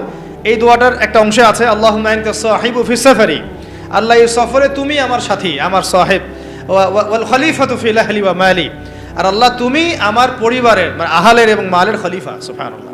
মানে খলিফা মানে আল্লাহ আমি তো বাসায় নাই, আমি তো সফরে বের হয়ে গেলাম, আমার বাসার, আমার আহাল, আমার মালের দেখাশোনাকারী খলিফা, তত্ত্বাবধায়ক এবং প্রতিনিধি হচ্ছে তুমি আল্লাহ। তাহলে খলিফা মানে কি? যিনি একজনের অবর্তমানে আরেকজনের ওই দায়িত্বটাই পালন করেন। তো যদি আমরা পৃথিবীতে আল্লাহর খলিফা হই, তাহলে এই দুনিয়াতে আমাদের দায়িত্ব কি? আল্লাহর বিধান কায়েম করা না? যদি আমরা আল্লাহর জমিনে আল্লাহর বিধান না কায়েম করি, তাহলে কি আমরা আল্লাহর খলিফা হব না শয়তানের খলিফা হব? বুঝে কথা বলেন। আল্লাহর জমিনে আমরা এসেছি আল্লাহর খলিফা হয়ে। এই পৃথিবীতে আমরা ছিলাম না, ছিলাম জান্নাতে। কোথায়? সেখান থেকে আমাদের বাবা আদম আলাইহিস সালাম, আমাদের মা হাওয়া আলাইহিস সালামকে পাঠিয়ে দেওয়া হলো। কি কারণে পাঠানো হয়েছে এটা তো অন্য আলোচনা, আপনারা তো জানেনই। সাথে ইবলিসকেও পাঠানো হয়েছে। কাকে? ইবলিসকে। এই কনফ্লিক্ট চলছে, কিয়ামত পর্যন্ত চলবে। আর মানুষের হায়াত অল্প, ইবলিসের হায়াত আবার কিয়ামত পর্যন্ত, তাই না? তো এখন তার মিশন হচ্ছে মানুষকে সে জাহান্নামে নিয়ে যাবে। আর আদম আলাইহিস সালাম, হাওয়া আলাইহিস সালাম যখন পৃথিবীতে এসেছেন, তখন থেকে নিয়ে এই জমিনে আল্লাহ পাকের খলিফা কারা ছিলেন? আমাদের পিতা, আমাদের মাতা নন? তারপরে তার সন্তান, তার সন্ততি নন? এখন যদি আমরা আল্লাহর জমিনে এসে আল্লাহর বিধান বাস্তবায়ন না করি, তাহলে কি আমরা আল্লাহর খলিফা হতে পারবো, না শয়তানের খলিফা হব? কেউ যদি আল্লাহর জমিনে আল্লাহর নাজ নেয়ামত ভোগ করে শয়তানের দাসত্ব করে, শয়তানের বিধান বাস্তবায়ন করে, সে কি আদৌ আল্লাহর খলিফা না শয়তানের খলিফা? এখন আপনারা আমাকে বলেন, এই পুরো বিশ্ব সিস্টেমে যারা আল্লাহর আকাশের নিচে আল্লাহর বাতাস নিয়ে আল্লাহর রিজিক ভোগ করে, আল্লাহর দেওয়া হায়াত ভোগ করে, হ্যাঁ আল্লাহর দেওয়া নাজ নেয়ামত ভোগ করে, আল্লাহরই জমিনে আল্লাহর বিধান বাদ দিয়ে শয়তানের, তাগুতের, কাফেরের বিধান বাস্তবায়ন করছে, তারা কি আদৌ আল্লাহর খলিফা? তারা কি আদৌ আল্লাহর খলিফা? আর তাদের ওই সিস্টেমটা কি আদৌ খিলাফা সিস্টেম? হ্যাঁ, যেহেতু তারা খলিফা নন, তাহলে তাদের সিস্টেমও তো খিলাফা সিস্টেম হওয়ার প্রশ্নই ওঠে না। বরং ওই সিস্টেমের নাম আল্লাহ পাক বলেছেন তাগুত। কি নাম? তাগুতি সিস্টেম। কি সিস্টেম? তাগুতি সিস্টেম। তাগুতি সিস্টেম মানে যারা শয়তানের দাসত্ব করে, প্রবৃত্তির দাসত্ব করে, মন গড়া বিধান রচনা করে, এগুলোকে বলা হয় তাগুত। কি বলা হয়? আর এই তাগুতকে আল্লাহ পাক কুফরি করতে বলেছেন। তাগুতের সাথে আমাদেরকে আল্লাহ, মুমিনদেরকে বলেছেন তোমরা তাগুতের সাথে কুফরি করো এবং আল্লাহর প্রতি ঈমান নিয়ে আসো। তাগুতের সাথে কুফরি না করে কেউ আল্লাহর প্রতি ঈমান আনতে পারবে না। ফামান ইয়াকফুর বিত-তাগুত ওয়া ইউমিন বিল্লাহ ফাকাদ ইসতামসাকা বিল উরওয়াতিল উসকা। সূরা বাকারার 256 নম্বর আয়াতটা পড়ে দেখেন। আল্লাহ পাক বলেছেন তোমরা যারা তাগুতের সাথে কুফরি করে এবং আল্লাহর প্রতি ঈমান নিয়ে আসে, তারা একটা শক্ত হাতল ধরেছে, যেটা কখনো ছিন্ন হওয়ার নয়। সুবহানাল্লাহ। তাহলে আমাদের কাজ তাগুতের সাথে কুফরি করা। কুফরি মানে কি? অস্বীকার করা। আমরা কি শয়তানকে স্বীকার করব না অস্বীকার করব? তাগুত এক প্রকার শয়তান, আমরা কি তাকে স্বীকার করব না অস্বীকার করব? তাহলে আল্লাহর জমিনে যারা আল্লাহর বিধান বাস্তবায়ন করছে না, তারা কি আল্লাহর খলিফা না তাগুত? তাহলে এই তাগুতের দাসত্ব করলে আমি গুনাহগার হব না? আমি যদি তাগুতের বাধ্য হয়ে তারা আমার উপর জুলুম করছে, এটা একটা সুরত, আর আমি তাকে নসিহতও করছি না, পরিবর্তনের কোনো চেষ্টাও করছি না, কোনো মেহনতও করছি না, তাহলে কি আমি আল্লাহর কাছে দায়মুক্ত হতে পারবো? বুঝতে পারছি কথা? একটা সুরত তো হচ্ছে কাফের, তাগুত অনেক শক্তিশালী, আমাদের উপরে জুলুম করছে, নির্যাতন করছে, ওই মাক্কি যুগের মতো, নবী সাল্লাল্লাহু আলাইহি ওয়াসাল্লাম যখন মক্কায় ছিলেন তখনকার যুগের মতো। সেটা একটা সুরত। তখনও তারপরেও দাওয়াত চলেছে, তাবলিগ চলেছে, হক স্পষ্ট করা হয়েছে, ইজহার করা হয়েছে, মার আসলে সবর করা হয়েছে। এটা তো একটা চেষ্টা ছিল, বিপ্লব ছিল সমাজটাকে পার্থক্য করে দেওয়ার। এখন আমরা যদি সেটাও না করি আর ওই তাগুতকে পরিবর্তনের চেষ্টাও না করি, তাহলে কি আমরা আল্লাহর কাছে কালকে আমাদের মাঠে পার পেয়ে যাবো? কি ওজোর কোনো থাকবে? তাই আমাদের অবশ্যই উচিত ইসলামী রাজনীতিতে অংশগ্রহণ করা। সেটা কোন সুরতে হবে সেটা আলাদা আলোচনা, সেটা কিভাবে হবে সেটা আলাদা আলোচনা, কিন্তু পলিটিক্যাল ভিউ এবং ভিশন থাকতে হবে। যেইভাবে আমরা মসজিদ, মাদ্রাসা, মক্তব এই বিষয়গুলো পরিচালনা করি, যেইভাবে আমরা নামাজের ইমামতি করি, যেইভাবে আমরা ওয়াজ মাহফিলের প্যান্ডেলে বসি, যেভাবে আমরা লেকচার দেই, যেভাবে আমরা মানুষকে নসিহত করি, এইভাবে আমাদেরকে অর্থনীতি, শিক্ষা, সংস্কৃতি এবং রাজনীতির দায়িত্ব নিতে হবে। নিতে হবে কি না? নিতে হবে। এবং এই দায়িত্ব নেওয়ার সবচেয়ে যোগ্য মানুষ তারাই যারা ওলামায়ে কেরাম। এই দায়িত্ব নেওয়ার সবচেয়ে যোগ্য মানুষ কারা? ধরেন এখানে 10 জন, এটা আরেকটা আফসোসের কথা ভাই, এই অংশটা বুঝতে হবে। এখানে ধরেন 10 জন ভাই বসে আছেন, কেউ আলেম নন, জেনারেল লাইনের ছাত্র, তালেবে ইলম নন, আমরা তালেবে ইলম বলতে যা বুঝাই সেটাও নন। আর 2 জন ভাই আছেন আমাদের এখানে আলেম, মাশাআল্লাহ। নামাজের আজান দেয়া হলো, একামত এবং ইমামতি হবে। তো একামত, আজান এবং ইমামতি, এই 3টা কাজ কি আমি ওই 10 জন ব্যক্তিকে দিব না ওই 3 জন ব্যক্তিকে দিব? 3 জনের একজন হয়তো আজান দিবেন, একজন হয়তো একামত দিবেন, বা যিনি আজান দিবেন তিনি একামত দিবেন, আর একজন ইমামতি করবেন, তাই না? তাহলে আমি মসজিদের মধ্যে ইমামতির দায়িত্ব কেন জেনারেল ভাইকে দিলাম না, কেন ওই ভাইকে দিলাম না? কারণ আমি জানি তার তেলাওয়াতে ভুল হতে পারে, তার কেরাতে ভুল হতে পারে, কেরাতে এমন ভুল হতে পারে যে অর্থ পার্থক্য হয়ে যাচ্ছে, অর্থ বিকৃত হয়ে যাচ্ছে, হতে পারে। তো স্বাভাবিক, এটাই হবে হয়তোবা, ইল্লা মাশাআল্লাহ। এটা চিন্তা করে নামাজ বাঁচানোর স্বার্থে, ওই ওয়াক্তের নামাজ বাঁচানোর স্বার্থে, মুসল্লিদের নামাজ যেন নষ্ট না হয় এই স্বার্থে, এবং শরীয়ী হক আদায় করে আমি একজন আলেমকে সামনে এগিয়ে দিলাম, তাই তো? কিন্তু এই কাজটা আমি শিক্ষানীতির মধ্যে করছি না, এই কাজটা আমি ইসলামী অর্থনৈতিক ব্যবস্থা বা রাষ্ট্রীয় অর্থনৈতিক ব্যবস্থার মধ্যে করছি না, এই কাজটা আমি সমাজনীতির মধ্যে আনতে পারছি না, এই কাজটা আমি রাষ্ট্র ব্যবস্থা আনতে পারছি না। যেই কিছু অযোগ্য মানুষকে আমি ইমামতির দায়িত্ব দিলাম না, তাদের চাইতেও হাজার গুণ অযোগ্য মানুষকে আমি রাষ্ট্রের দায়িত্ব দিয়ে বসে আছি। এটা আফসোস না? এটা আফসোসের বিষয় না? মনে করেন আমি এখানে বসে আছি এবং আমাদের ওস্তাদরা এখানে বসে আছেন, আমি তো নিজেই কখনো ইমামতি করতে যাব না। কেন যাব না? এখানে আরো যোগ্য মানুষ আছেন, তাই তো? তাহলে আমাদের মধ্যেই যদি এভাবে আমরা এড়িয়ে যাই, আমরা যোগ্য মানুষকে সামনে ঠেলে দেই, কিন্তু রাষ্ট্র চালানো একটা বিশাল কাজ, যার মধ্য দিয়ে 16 কোটি মানুষের ভাগ্য নির্ধারিত হচ্ছে। মানে ভাগ্য বলতে বোঝাচ্ছি ভালো মন্দ, জুলুম ইনসাফ, এই বিষয়গুলো নির্ধারিত হচ্ছে না রাষ্ট্র ব্যবস্থার মধ্য দিয়ে। তো এই দায়িত্বটা আমি আবার কিছু অযোগ্য মানুষের হাতে দিয়ে নিশ্চিন্তে বাসায় গিয়ে ঘুমাচ্ছি। এটা তো আমাদের একটা অদূরদর্শিতা না? এই জন্য আমাদের সবাইকে একটা পলিটিক্যাল ভিশন এখন রাখতে হবে। আগে যা হয়েছে হয়েছে, যখন যেটা বুঝি নাই, এখন মসজিদ মাদ্রাসা মক্তব যেভাবে আমরা চালাই সাফল্যের সাথে, সেইভাবে আমরা সমাজ চালাবো ইনশাআল্লাহ। সেইভাবে আমরা ইনশাআল্লাহ অর্থনীতিও চালাবো ইনশাআল্লাহ, আজ হোক আর কাল হোক রাষ্ট্র চালাবো ইনশাআল্লাহ। এবং আমরা আমাদের তরুণ ভাইদেরকে সাথে নিব, প্রতিভাবান ভাইদেরকে সাথে নিব, তুল্লাবদেরকে সাথে নিব, যারা সাহসী তাদেরকে সাথে নিব। আমাদের মধ্যে যারা অমুসলিম কিন্তু আবু তালেবের মতো আমাদের কাছে ওই ভূমিকা রাখবে, প্রয়োজনে সেই মানুষদেরকে আমরা স্পেস দিব ইনশাআল্লাহ। আবু তালেব আমাদেরকে সাহায্য করেন নাই মক্কায়? করেছেন কিনা? তো যদি অমুসলিমও হয় কিন্তু আবু তালেবের মতো হয়, কোনো সমস্যা নাই। কিন্তু অমুসলিম হয়ে যদি আবু জেহেলের মতো হয়, সমস্যা আছে। কথা বুঝতে পারছি? তাহলে ইসলামী রাষ্ট্র ব্যবস্থা নতুন কোনো কনসেপ্ট নয়, বরং এটা একটা প্রাচীন কনসেপ্ট। সভ্যতা শুরুই হয়েছে একজন খলিফা দ্বারা, সুবহানাল্লাহ। আর এই মানব সভ্যতার শেষও হবে একজন ইমামুন আদিল খলিফার হাতে। তিনি কে? ইমামুল মাহদি এবং ঈসা আলাইহিস সালাম। তাহলে সভ্যতা শুরু হলো ইসলাম দিয়ে, সভ্যতা শুরু হলো খিলাফা দিয়ে, সভ্যতা শুরু হলো শরিয়া আইন দিয়ে, আর শেষও হচ্ছে একজন ইমামের হাতে, একজন নবীর হাতে এবং ইসলামী খেলাফতের হাতে, তাই না? আপনারা তো জানেন, এটা তো আমি নতুন করে আর বলার দরকার নাই যে শেষ জামানা ঈসা আলাইহিস সালাম আসবেন। জানেন না এগুলো? তিনি 40 বছর বিশ্ব শাসন করবেন। তিনি কি বিশ্ব শাসন করতে গিয়ে জাতিসংঘের কাছে গিয়ে বলবেন আমাকে রাষ্ট্র ব্যবস্থার অনুমোদন দেন, ছাড়পত্র দেন? ওই জাতিসংঘ যদি তাকে বাধা দিতে আসে, পুরো জাতিসংঘের সাথে উনি আলোচনা করবেন। তিনি কি IMF এর কাছে গিয়ে বলবেন আমাকে ডলার দেন, লোন দেন? আপনাদের কি মনে হয়? তো এই বিষয়গুলো সামনে আসছে। বিশ্ব ব্যবস্থার গন্তব্য হচ্ছে ইসলামী খেলাফা। এই বিশ্বের গন্তব্য কি? আস্তে আস্তে আবারও ইসলামী খেলাফার দিকে আসবে। নবুয়তের আদলে খেলাফা আসবে, আবার নবুয়তের আদলে খেলাফা আসবে ইনশাআল্লাহ। এখন আমরা জানলাম যে খেলাফা দিয়েই শুরু হয়েছে, খেলাফা দিয়েই শেষ হবে। তাহলে ভাই আমরা মাঝখানে কি করতেছি?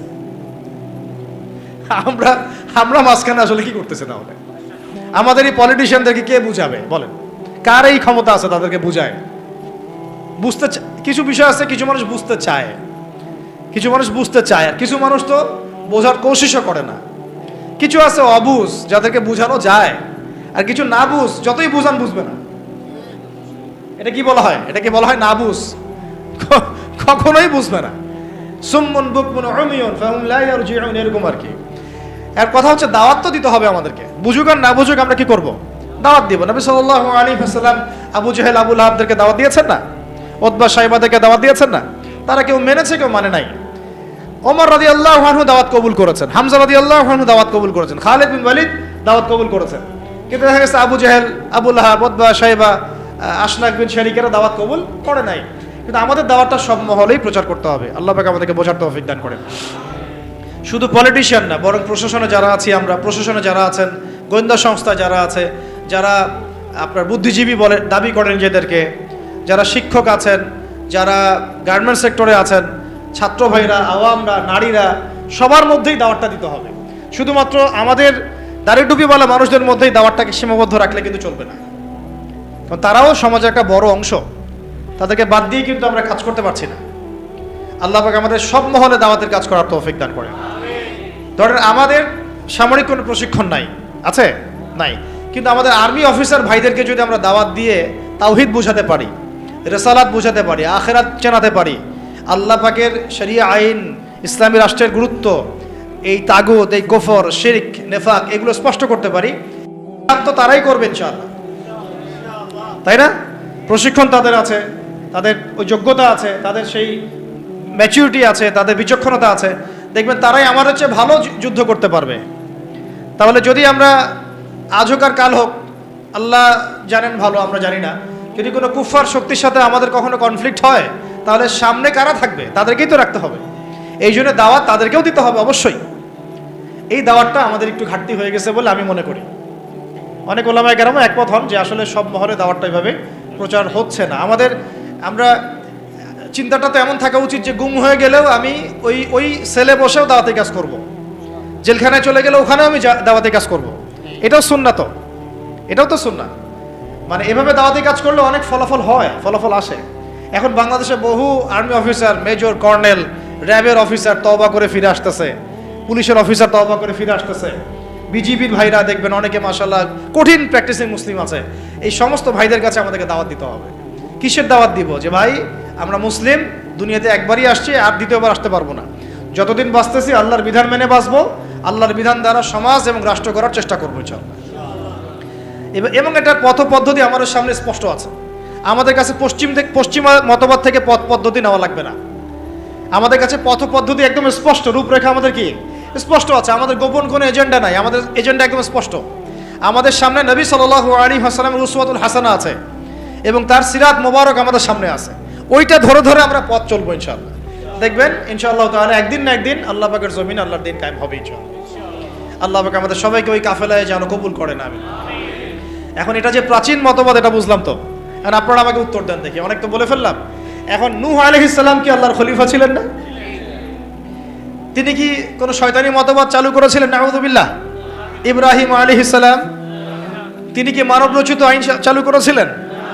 নবী মূসা আলাইহিস সালাম, ঈসা ইবনে মারইয়াম, আমাদের নবী মুহাম্মদ সাল্লাল্লাহু আলাইহি ওয়াসাল্লাম তিনি কি মানব রচিত বিধান চালু করেছিলেন নাকি আল্লাহর বিধান দ্বারা রাষ্ট্র পরিচালনা করেছিলেন? আর আমাদের সমাজের মানুষরা এতই পাক্কা মুসলমান, মাশাআল্লাহ, এত পাক্কা মুসলমান যে নামাজের পদ্ধতিতে সে এক চুল ছাড় দিতে চায় না। একদম 100% সুন্নাহ মাফিক নামাজ পড়তে হবে তার, সহিহ নামাজ। ঠিক আছে, সহিরও তো অনেক ধরন আছে, ভেরিয়েন্ট আছে আর কি। কিছু আছে আবার সহিহ সুরতেই জয়ীফ। ঠিক আছে, বলতেছে সহিহ, ওইটাই যে আবার একটা জয়ীফ আকিদা, ওটা সে বুঝতে পারতেছে না। ওইটা আলোচনা না আমাদের। কথা হচ্ছে আমরা নামাজের ক্ষেত্রে দেখা যায় অনেক সময় খুব সতর্ক যে 100% আমি নবী সাল্লাল্লাহু আলাইহি ওয়াসাল্লামের সুন্নাহ মাফিক নামাজ পড়তে হবে।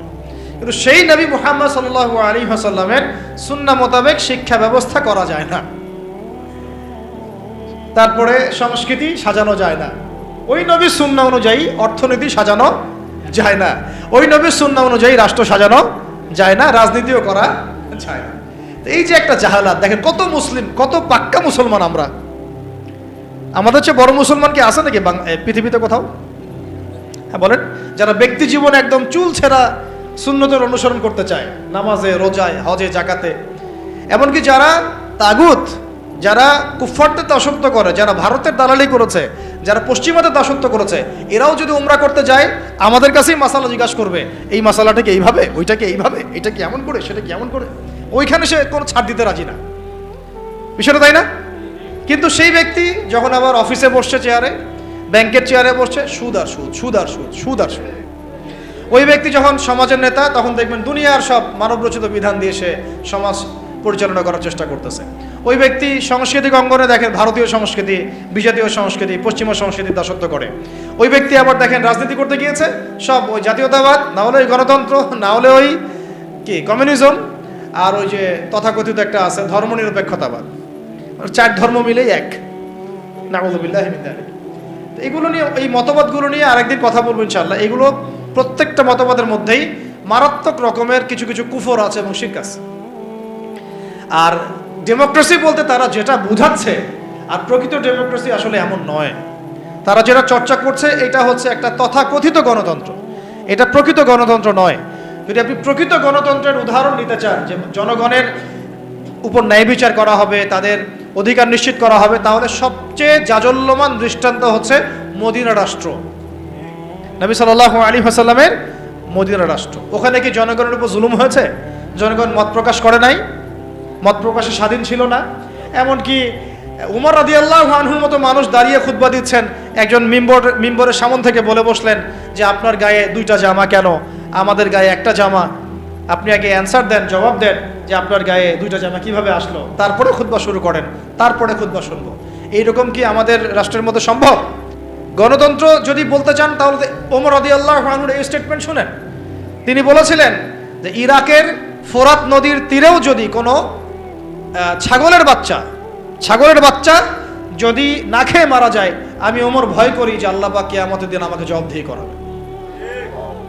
তাহলে কোনটাকে আপনি গণতন্ত্র বলছেন, কোনটাকে ইনসাফ বলছেন? পৃথিবীর কোনো অমুসলিম পর্যন্ত অস্বীকার করতে পারবে না যে উমর রাদিয়াল্লাহু আনহুর 10 বছরের খেলাফত ছিল বিশ্বের শ্রেষ্ঠ শাসন ব্যবস্থার একটা। কেউ অস্বীকার করতে পারবে? তারপরেও সেটা আমরা মানছি, খাতা কলমে লিখছি, পরীক্ষা পাশের জন্য লিখছি, বাস্তবে কোনো ইমপ্লিমেন্ট নাই। ইমপ্লিমেন্টের প্রশ্ন আসলেই ভয় দেখানো হয়, আরে আমেরিকা তেড়ে আসবে, ভারত আমাদের উপর খেপে যাবে। আমাদের সাথে আল্লাহ আছেন, আমাদের সাথে রাসূলের সুন্নাহ আছে, আর আমরা তো জীবন দেওয়ার জন্যই জন্ম নিয়েছি। আমরা তো একটা শাহাদাতের জন্য সারা দিন রাত দোয়া করতে থাকি আল্লাহর কাছে। তাহলে কাকে ভয় পাচ্ছি আমরা? আর যাদের সাথে আল্লাহ থাকে তাদেরকে কোনো শক্তি কি পরাজিত করতে পারে? ওই রোমানদেরকে মুসলিমরা রাসূল সাল্লাল্লাহু আলাইহি ওয়াসাল্লামের যুগের পরে পরাজিত করে নাই? মুতার যুদ্ধে, ইয়ারমুকের যুদ্ধে ওই পারস্যের সম্প্রদায়কে খালিদ বিন ওয়ালিদ রাদিয়াল্লাহু আনহু, সাদ ইবনে আবি ওয়াক্কাস তারা পরাজিত করেন নাই? তাহলে কাদেরকে ভয় করি আমরা? এই মুশরিকদের কথা বলছেন? ওই দালালরা ছাড়া, তাদের অভ্যন্তরীণ দালালরা ছাড়া তারা আমাদের কিছুই করতে পারবে না।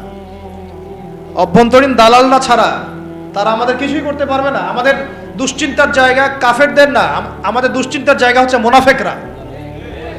আমাদের দুশ্চিন্তার জায়গা কুফাররা নয়, বরং আমাদের দুশ্চিন্তার জায়গা কোনটা? মুনাফিকরা। এই মুনাফিক মুক্ত, দালাল মুক্ত সমাজটা গড়েন, দেখবেন যে ইসলামী শরিয়া অর্ধেক কায়েম হয়ে গেছে ইনশাআল্লাহ। কিন্তু এটাও তো আমরা ব্যর্থ হলাম। এখন পর্যন্ত দেখছি যে সব জায়গায় তারা ঘুরে বেড়াচ্ছে, তাই না?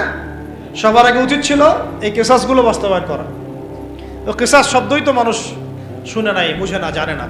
নামাজ জিজ্ঞাসা করলে নামাজ বুঝে, রোজা বললে রোজা বুঝে, সওম বললে সওম বুঝে, যাকাত হয়তো বুঝে কিছুটা, সালাত বুঝে, তারাবি বুঝে, কিসাস বুঝে না। খুনের বিচার এইসব শব্দ বাদ দেন, শব্দগত বিপ্লবের দরকার, শব্দগত বিপ্লবের দরকার আছে, ভাষাগত আদর্শের বিপ্লবের দরকার আছে। ওরা একটা শব্দ বলবে, আমাদেরকে কাউন্টার শব্দ বলতে হবে। ওরা যদি বলে আমরা ধর্মান্ধ, আমাদেরকে বলতে হবে এরা হচ্ছে সেকুলার অন্ধ, এরা নাস্তিক অন্ধ, এরা বামান্ধ। ওরা যদি আমাদেরকে মৌলবাদী বলে, আমরা ওদেরকে কাউন্টার শব্দ প্রয়োগ করব।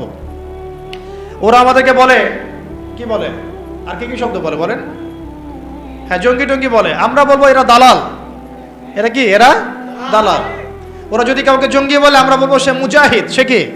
মুজাহিদ। ওরা যদি বলে ইসলামী আইন সেগুলো শেখেলে, আমরা বলবো ইসলাম চির আধুনিক, ইসলাম চির আধুনিক। ওরা বলেছে আমাদেরকে যে হত্যার বিচার, তো হত্যার বিচার শব্দ তো অতটা মনের মধ্যে আঘাত করে না। কিসাস শব্দ আঘাত করে। কিসাস আল্লাহর দেওয়া শব্দ। চোখের বদলে চোখ, দাঁতের বদলে দাঁত, জানের বদলে জান। এটা কি বাস্তবায়িত হয়েছে? আপনারাই বলেন তো, এই জুলাই বিপ্লবের পরেও কি হয়েছে? অথচ আমরা গতকালকে নিউজে দেখলাম সিরিয়াতে কয়দিন আগে একটা ঘটনা ঘটেছে, দেখলেন না? যে সিরিয়ার বাশার আল আসাদ পতন ঘটিয়ে মুজাহিদ ভাইরা সেখানে গিয়েছে এবং সেটা আলহামদুলিল্লাহ সেটাকে আবার পুনরুদ্ধার করতে সক্ষম হয়েছে। এই 24 দিনের মধ্যে তারা ওদের 36টা বড় বড় যারা জালেম ছিল ওদের বিচার করা শেষ ওদের। আর আমার দেশে কত বছর লাগতে পারে এগুলো করতে? এই যে জিনিসগুলো কেন হচ্ছে না, কেন হবে না? কারণ আমরা ইসলামী শরিয়া বা ইসলামী আইনটাকে বাস্তবায়ন করতে পারি নাই।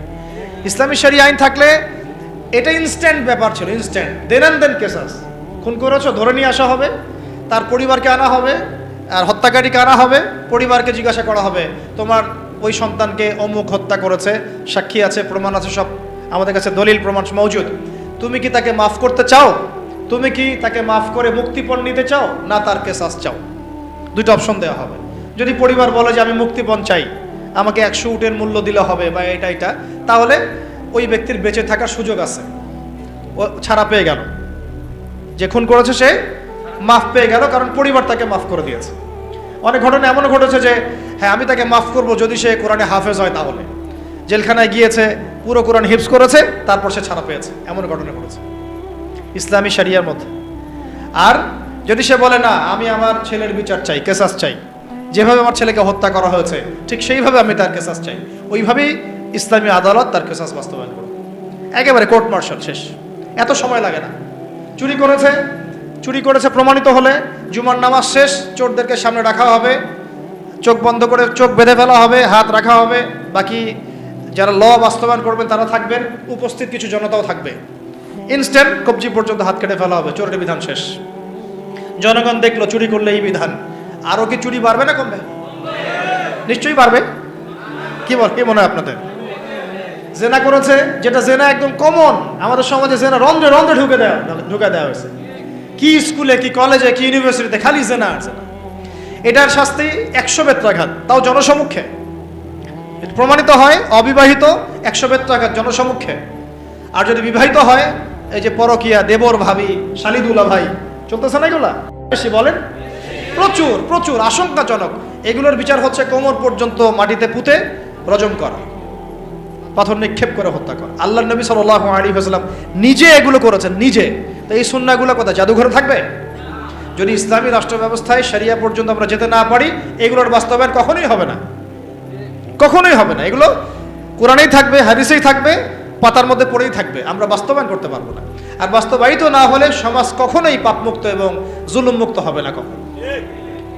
দেখলাম তো আমরা বিগত 50, 60, 70 বছরে যতগুলো মতবাদ আসছে, কোনো মতবাদ এই সমাজটাকে পরিপূর্ণ সংস্কার করতে পারে নাই, রাষ্ট্র সংস্কার করতে পারে নাই, এমনকি দুর্নীতি পর্যন্ত দূর করতে পারে নাই। উপর থেকে নিচ পর্যন্ত দুর্নীতিগ্রস্ত লোক দিয়ে ভর্তি আছে, উপর থেকে নিচ পর্যন্ত। কি মানে কি এমপি, কি মন্ত্রী, কি আমলা, কি বিচারক, কি এসপি, কি ডিসি, দেখবেন উপর থেকে নিচ পর্যন্ত এমন কোন সেকশন নাই যেখানে দুর্নীতি হয় নাই। এবং এটা তারাও জানে, এটা তারাও জানে যারা করছে এবং করেছে। তারপরেও ওই যে আমাদের একটা গা সয়ে নেওয়া স্বভাব আছে, আমাদের জাতিগত একটা মারাত্মক স্বভাব আছে, বদ স্বভাব। সেটা হলো আমরা সব কিছুকে স্বাভাবিক করে ফেলি। একটা সময় সুদ খাইলে মানুষ লজ্জা পাইতো, এখন স্বাভাবিক হয়ে গেছে। জেনা করতো মানুষ লজ্জা পাইতো, মানুষ জানলে কি হবে, এখন ওপেন ঘুরে বেড়াচ্ছে মানুষ এগুলো নিয়ে। একটা সময় মদ খাইলে মানুষের চক্ষু লজ্জা কাজ করতো, এখন দেখেন মদের বোতল হাতে নিয়ে নিয়ে মানুষ ঘুরতেছে, চিপায় চুপায় মদ খাচ্ছে। একটা সময় কেউ যদি বলতো যে এ তো সমকামী, ছেলে জেনা করে, মানুষ তো আটকে উঠতো, সুবহানাল্লাহ, ইন্নালিল্লাহ, নাউজুবিল্লাহ, এটা কেমন? এখন দেখেন ওরা অধিকার চাচ্ছে। কি আপনারা হাসতেছেন? LGBTQ মানে কি? LGBTQ মানে সমকামিতাকে প্রমোট করা হবে। আর যদি এই এক তাগুত গিয়ে আরেকটা তাগুত আসে, আমি 80% নিশ্চিত এটা বাস্তবায়িত হয়ে যাবে, ইল্লা মাশাআল্লাহ, ইল্লা মাশাআল্লাহ। যদি একটা তাগুতের বদলে একটা তাগুত আবার আসে, দেখবেন যে এটা খুব সহজেই সমাজে বাস্তবায়িত হয়ে গেছে। LGBTQ, ট্রান্সজেন্ডার দেখবেন সমাজে অ্যাভেলেবেল। আপনি পাত্রী খুঁজতে যাবেন আপনার ইয়ার জন্যে, বাচ্চার জন্য, সন্তানের জন্য, আগে চেক করতে হবে আসলে ছেলে না মেয়ে, না মেয়ে থেকে ছেলে হয়েছে, না ছেলে থেকে মেয়ে হয়েছে। এই যুগ আসতেছে সামনে, একটা একটা একটা করে দেখেন সব সয়ে নিয়েছি না আমরা।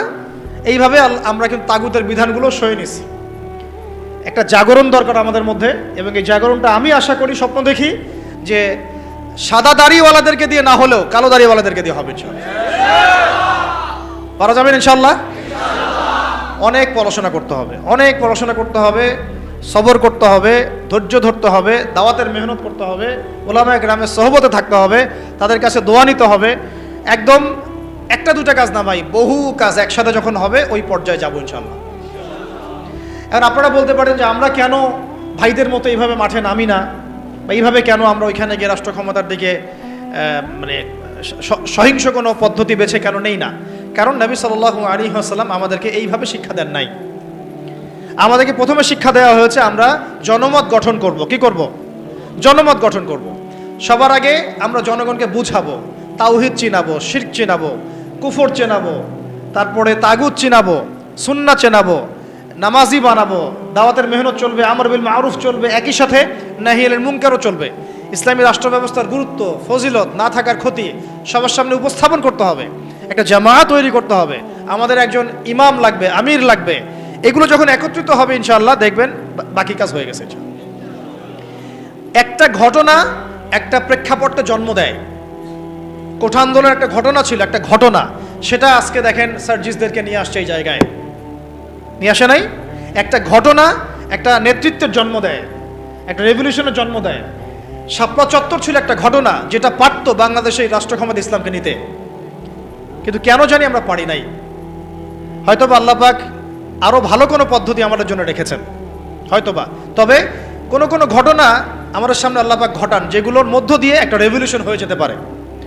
যদি এই ভাইদেরকে নির্মমভাবে তারা এভাবে গুলি না করতো, তাহলে তারাও কিন্তু এভাবে সহিংস হতো না, আজকে এরাও কিন্তু দেশ থেকে পালাতো না, তাই না? বিষয়টা আমরা কি কেউ কল্পনাও করেছিলাম যে এভাবে 2 মাসের মধ্যে এমনটা হতে পারে? কখনো কল্পনা করা হয়নি।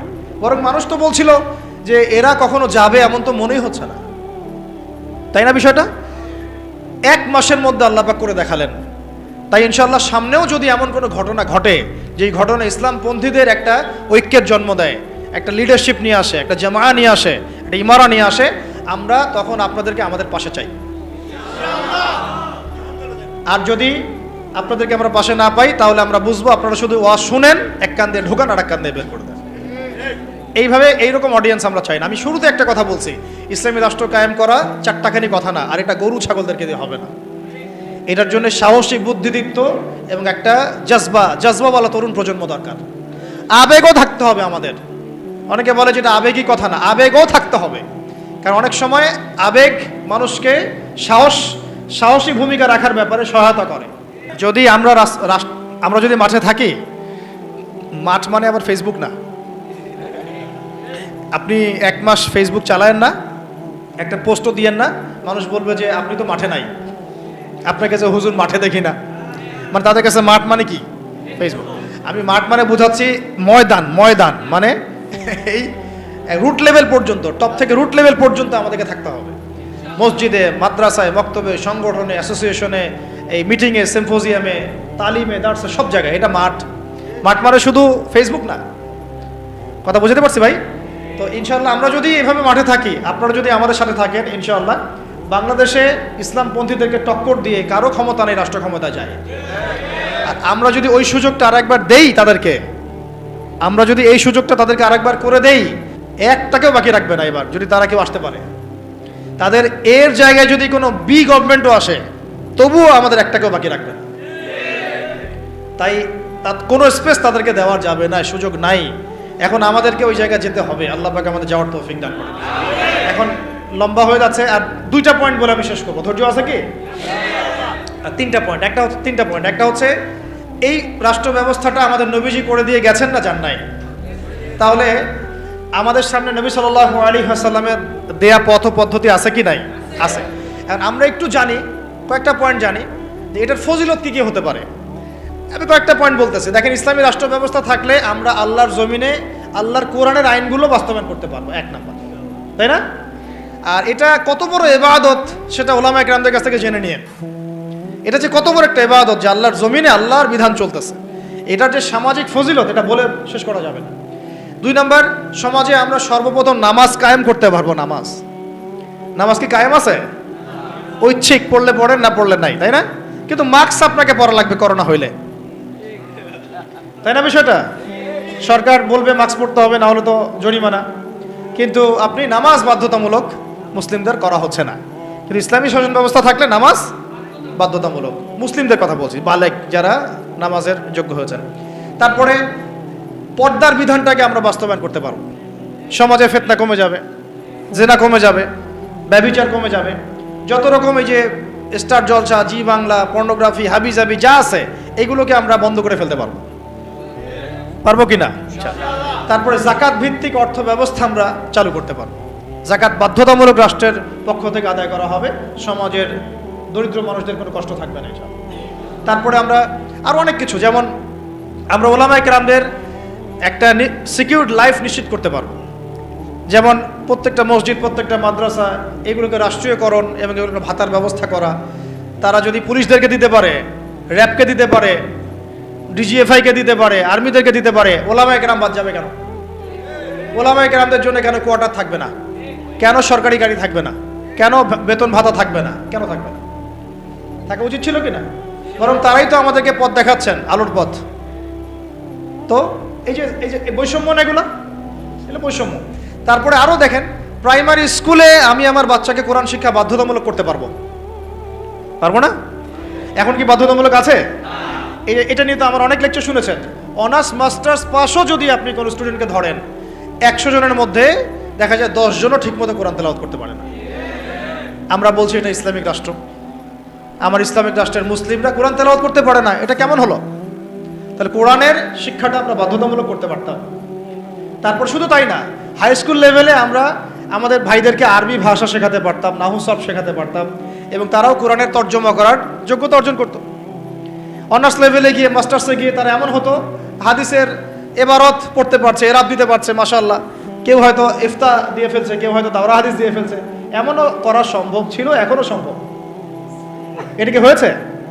অথচ আপনি দেখবেন সমাজের 75% মানুষ জেনারেল শিক্ষিত। এই বেশিরভাগ মানুষকে আমি ইসলাম শেখাতে পারছি না, শুধু ইসলামী শিক্ষা ব্যবস্থা না থাকার কারণে। যদি ইসলামী শিক্ষা ব্যবস্থা থাকতো তাহলে এই সমস্যাটা থাকতো না। ঘরে ঘরে তখন হাফেজ থাকতো, ঘরে ঘরে আলেম তৈরি করা যেত। অন্তত পক্ষে ফরজে আইন তো তারা জানতো, নিজের মানে ইমামতি করার যোগ্যতা তো সে অর্জন করতো, নিজের বাবার জানাজা তো পড়তে পারতো। এখন কি সেটা হয়? অথচ তারা কিন্তু মুসলিম, কালিমা পড়া। ইসলামী রাষ্ট্র ব্যবস্থা থাকলে আমরা এই যে সুদ খাচ্ছি, নাউজুবিল্লাহ, মায়ের সাথে যে জেনা করা হচ্ছে, তাই না? এটা তো নতুন হাদিস না, আপনারা তো জানেনই।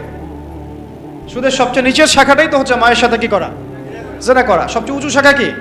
আল্লাহ এবং তার রাসূলের সাথে যুদ্ধ করা। তো এখন আমরা তো সবাই দায়ী করতেছে।